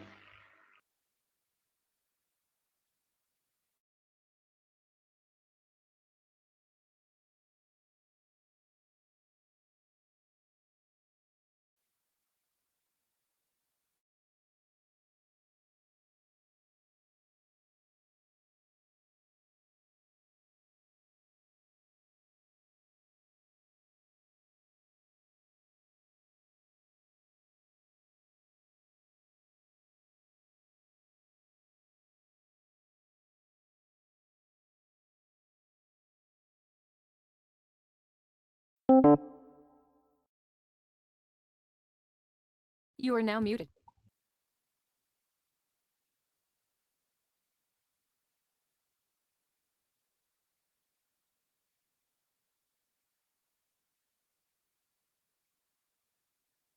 Halo, maaf, terputus ya suara saya? iya Pak, terputus. Iya, baik. Saya tadi masih menjawab pertanyaan Mas Dev ya. Jadi terkait data, betul bahwa data set itu sesuatu yang diperlukan dan menjadi tantangan di Indonesia maupun di seluruh dunia. Bahwa untuk bisa menerapkan algoritma AI, sebetulnya sambungannya adalah ke big data. Ada dulu data yang cukup banyak, baru kita sudah waktunya menggunakan AI. Kalau datanya cuma sedikit, kan, Anda punya data cuma 100 gitu, pakai Excel aja bisa, ya kan, regresi gitu, sudah cukup, nggak perlu pakai AI. Jadi jangan juga dikit-dikit AI, karena sebetulnya lihat juga scope jumlah datasetnya dan kompleksitasnya. Nah, lebih lanjut, kalau sudah kita punya data, format datanya yang baik, disusun dengan baik. Nah, ini mungkin perlu ilmunya tadi, data engineer, database, ya, database management system. Kalau data sudah disusun dengan baik, maka proses query-nya menjadi lebih cepat. Proses untuk menganalisis, mendapatkan insight dari data juga bisa berkualitas, kan. Karena kalau yang namanya algoritma mah dimasukin apa saja dia akan beri hasil. Tetapi tidak semua data itu akan memberi hasil yang bermanfaat gitu. Ada juga yang ya garbage in, garbage out. Kan? Kalau data asal-asalan ya nanti kesimpulannya juga asal-asalan gitu. Karena itu tugasnya data engineer atau tadi yang saya sempat singgung SMK AI di Bandung itu menyiapkan tenaga-tenaga pada level menengah yang nanti mengumpulkan data, dia tahu format. Oh, ini data format integer, oh ini bilangan real number, oh ini string, oh ini kategorial dan sebagainya. Itu perlu disiapkan ketika kita membuat dataset. Nah, terus bagaimana mendapatkan datasetnya? Nah, seperti yang dalam beberapa kesempatan saya bimbing mahasiswa S2 di SGU, memang kadang-kala kita butuh menggabungkan dari beberapa macam sumber. Kalau dalam network security, kita juga kadang-kala harus menggabungkan dari beberapa log, misalkan ada dari firewall, ada dari network device, ada dari host. Nah, kalau mau digabungkan, tentu saja butuh data pre-processing, kan. Masing-masing formatnya mungkin berbeda, harus dicocokin dulu untuk digabungkan menjadi satu data besar. Nah, ilmu-ilmu kayak gitu yang tadi kembali ke pertanyaan tentang perlunya pengetahuan tentang data analitik, yaitu teman-teman boleh juga ambil modul untuk belajar data science. Data science itu juga nyambung kok untuk belajar ke AI. Mungkin itu jawaban saya untuk Mas Dev. Terima kasih. Baik Pak, terima kasih. Selanjutnya ada pertanyaan dari Darin Prasetya dari Institut Teknologi 10 November. Apakah seorang data science atau engineer perlu membuat model sendiri, ataukah dapat menggunakan library saja? Gitu Pak pertanyaannya. Ya dua-duanya benar, Mas Darren. Kalau sebetulnya sih kita we do not need to reinvent the wheel. Kalau masalahnya sudah umum, ya gunakan aja model yang sudah ada. Kita bisa melakukan adopsi dan modifikasi. Misalkan ingin buat model peramalan cuaca atau peramalan saham, sudah banyak orang melakukan itu. Maka cara paling gampang kita ambil model yang sudah ada, lalu kita adjust, kita modifikasi, entah hyperparameternya atau kita tingkatkan dengan inovasi kita. Tetapi untuk sesuatu yang lebih lanjut, setelah kita melihat itu ternyata mentok juga atau masih kurang bagus, atau dalam aplikasi yang masih baru, nah mungkin kita harus membuat model sendiri. Nah di situ peran manusia melakukan inovasi. Kalau tadi dalam presentasi saya, ini pentingnya kita semua sebagai masyarakat Indonesia, sebagai komunitas kita belajar supaya kita punya kemampuan inovasi. Tentu saja baru bisa berinovasi gimana kalau kita menguasai ilmu dasarnya. Jadi yang pertanyaan-pertanyaan audiens tadi sangat bagus, menunjukkan antusiasme, menunjukkan bahwa oh ya saya harus belajar ya, basicnya harus dari mana. Itu penting sekali. Begitu Mas Darren, terima kasih. Baik, terima kasih Pak. Ini pertanyaan terakhir dalam sesi tanya jawab ini. Dari Mbak Laurenza Setiana Riva dari UPN Veteran Jakarta. Saya ingin bertanya, untuk magang atau fresh graduate di bidang AI terkhususnya IoT, saya berminat untuk mengembangkan smart home atau smart city. Apakah kualifikasi yang diperlukan untuk dapat bersaing? Karena saya melihat banyak job desk yang membutuhkan pengalaman beberapa tahun, dan job desk apa yang disediakan bagi fresh graduate biasanya? Terima kasih. Ya, makasih Mbak Lorenza dari UPN Veteran ya. Untuk magang sebetulnya di Indonesia ya khususnya nih dari veteran ya, dari Depok ya, paling dekat pilihannya ke Jakarta bisa, ke Bandung boleh, ya kan? Bandung itu sebagai inisiatif Smart City-nya Jawa Barat, karena di situ Pak Setiaji yang dahulu sebagai bertanggung jawab untuk pengembangan untuk DKI Jakarta, kemudian ditarik atau direkrut ke Jawa Barat. Jadi di Jawa Barat pun sudah berkembang juga untuk smart city-nya. Saya pikir menularkan pengetahuan itu sudah di dekat kita ya. Untuk di Surabaya pun sebenarnya sudah setahu saya sudah ada. Jadi masing-masing teman-teman bisa menanyakan ke Pemda terdekat tentang smart city. Jadi kalau urusan untuk belajar magang ke smart city paling mudah tanyakan ke Pemda, coba untuk itu. Lalu kualifikasi, kalau smart city itu sebenarnya ilmu yang kompleks juga, berarti multidisiplin ya. Teman-teman mau mendekatinya dari mana? Juga bukan hanya orang dari computer science saja, dari pemrograman. Tapi kalau teman-teman misalkan dari statistik masuk bisa, dari matematika boleh. Dari IoT misalnya, kalau memang senang device, bagaimana ya saya mau membantu smart city, saya bikin sensornya, sensor banjir, sensor gempa, sensor kebakaran, bisa juga kan. Jadi untuk peran IoT mungkin bisa mulai dari penguasaan instrumentasinya.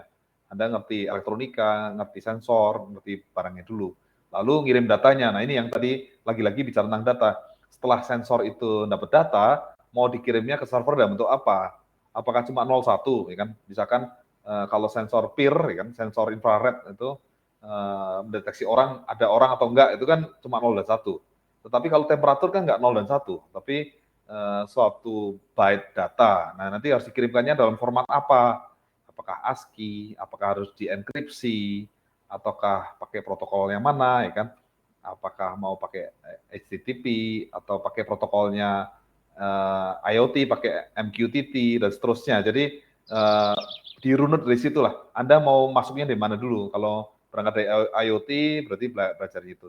Tapi kalau memang belajar atau ingin belajar smart city dari dashboard-nya, berarti datang ke sana, liatin layar besarnya, mungkin bicara tentang data analitik lagi-lagi. Bagaimana menginterpretasikan. Sekarang ada data, ya kan? Kalau dalam bahasa spasial itu GIS kan. Maka informasi itu bukan hanya sekumpulan titik, tapi kan kita lihat juga dia di koordinat mana. Misalkan kalau saya di dekat Jakarta ada peta, maka informasi tentang ketinggian air, ya, misalkan lagi musim hujan, itu saya harus korelasikan di daerah mana saja yang banjir. Misalkan. Maka smart city-nya bukan hanya memberitahu daerah yang rawan banjir, tapi mungkin ke lalu lintas. Berarti traffic management juga harus mengelola. Atau ke BNPB, berarti harus mengalokasikan di daerah itu kira-kira berapa KK yang terdampak, berarti harus siapin bantuan logistik untuk berapa truk nih, berapa orang yang kelaparan, berapa banyak selimut yang dibutuhkan, semacam itu. Nah, jadi sebetulnya nggak melulu bicara tentang data dan programan, tapi Anda juga punya logika untuk keseharian, karena smart city itu kan kombinasi antara teknologi dengan pengelolaan ya manajemen apa istilahnya, manajemen ya pemerintahan lah. Anda juga perlu tahu aspek sosialnya, aspek ekonominya, aspek psikologinya, ya kan. Kalau secara aspek teknologi kan kita bilang kan lampu merah kuning hijau, merah berhenti. Tapi kenyataannya kalau kita di jalan kita tahu aspek sosial psikologinya masyarakat Indonesia kayak apa, ya kan.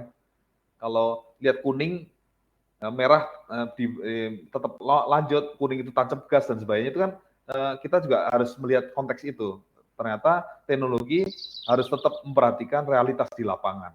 Jadi teman-teman ketika masuk ke use case penerapan AI, ilmu-ilmu Anda semua pasti berguna. Jadi jangan merasa saya nggak tahu apa-apa. Apapun yang Anda sudah pelajari akan bermanfaat.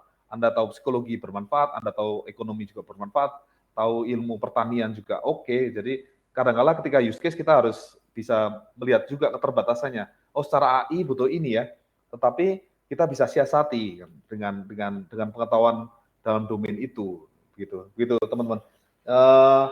Mbak Lorenza kalau memang ke job desk, ya, menurut saya ya, ini juga saran umum ya buat teman-teman yang akan entah mengajukan diri magang atau ngelamar kerja dan sebagainya, yang dilihat nomor satu itu sebetulnya antusiasme Anda, ya kan? Menunjukkan kesiapan belajar. Kadangkala disebutkan pengalaman sekian tahun itu karena ya pengennya ketika Anda datang direkrut bisa langsung mengerjakan segalanya, tapi kan hampir nggak ada lah orang yang selalu siap kerja seperti itu, kecuali bajak ya. Kalau dalam dunia kerja biasanya dibajak, karena kalau dibajak pasti orangnya sudah tahu semacam itu. Tapi kalau mahasiswa nggak mungkin dong, mahasiswa sudah punya pengalaman sekian tahun gitu. Jadi sampaikan saja ketika wawancara, ketika apa, bahwa ya saya siap belajar, saya selama ini sudah tertarik, saya sudah membaca. Jadi ketika Anda maju magang, Anda sudah belajar tentang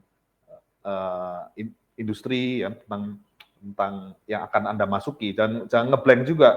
Mau smart city, terus kamu udah tahu nggak smart city apa? Saya justru belum tahu, makanya saya mau magang. Itu jadi lingkaran setan kan. Anda justru sebelum masuk ke situ menunjukkan, saya sudah mempelajari smart city, saya sudah membandingkan dari beberapa majalah, kemudian saya lihat beberapa teori. Nah, ketika saya magang, saya mau memvalidasi kan. Dalam arti yang saya baca itu apakah sesuai dengan di lapangan. Dan saya punya ide nih menerapkan ini, dan pasti tempat kerjanya akan sangat tertarik. Oke, Anda magang deh, karena ketika masuk sudah punya ide gitu, bukan datang masih kosong dan minta diisi. Magang itu kesempatan Anda untuk memperkaya, memvalidasi sebetulnya apa yang sudah Anda pelajari dengan penerapannya. Mungkin itu sedikit masukan dari saya. Terima kasih. Baik, terima kasih Pak atas penjelasannya. Pertanyaan tersebut merupakan pertanyaan terakhir dari sesi tanya jawab ini. Terima kasih kepada para peserta yang sudah bertanya, dan terima kasih juga kepada Bapak Lukas yang sudah menjawab pertanyaan-pertanyaan para peserta di sini dan memberikan ilmu baru untuk kami. Baik, kepada hadirin sekalian, telah sampailah kita di penghujung acara. Terima kasih kepada Bapak Dr. Insinyur Lukas MAIC SAIPM selaku narasumber pada hari ini, Ibu Ermatita MKom selaku Dekan Fakultas Ilmu Komputer UPN Veteran Jakarta, Bapak Muhammad Oktaviano Pratama Eskom, MKom selaku Ketua Pusat Kajian Ilmu Komputer UPN Veteran Jakarta, serta para peserta yang telah mengikuti acara webinar ini dari awal sampai akhir. Semoga ilmu yang didapat dapat kita implementasikan saat ini maupun di kemudian hari. Saya Danti selaku moderator mewakili panitia memohon maaf apabila ada salah kata dan perbuatan. Terima kasih dan wassalamualaikum warahmatullahi wabarakatuh. Terima kasih Mbak Danti, Ibu Ermatita, Pak Oktaviano, teman-teman semua. Terima kasih. Tetap semangat, tetap sehat ya. Sampai jumpa lagi. Mohon izin live.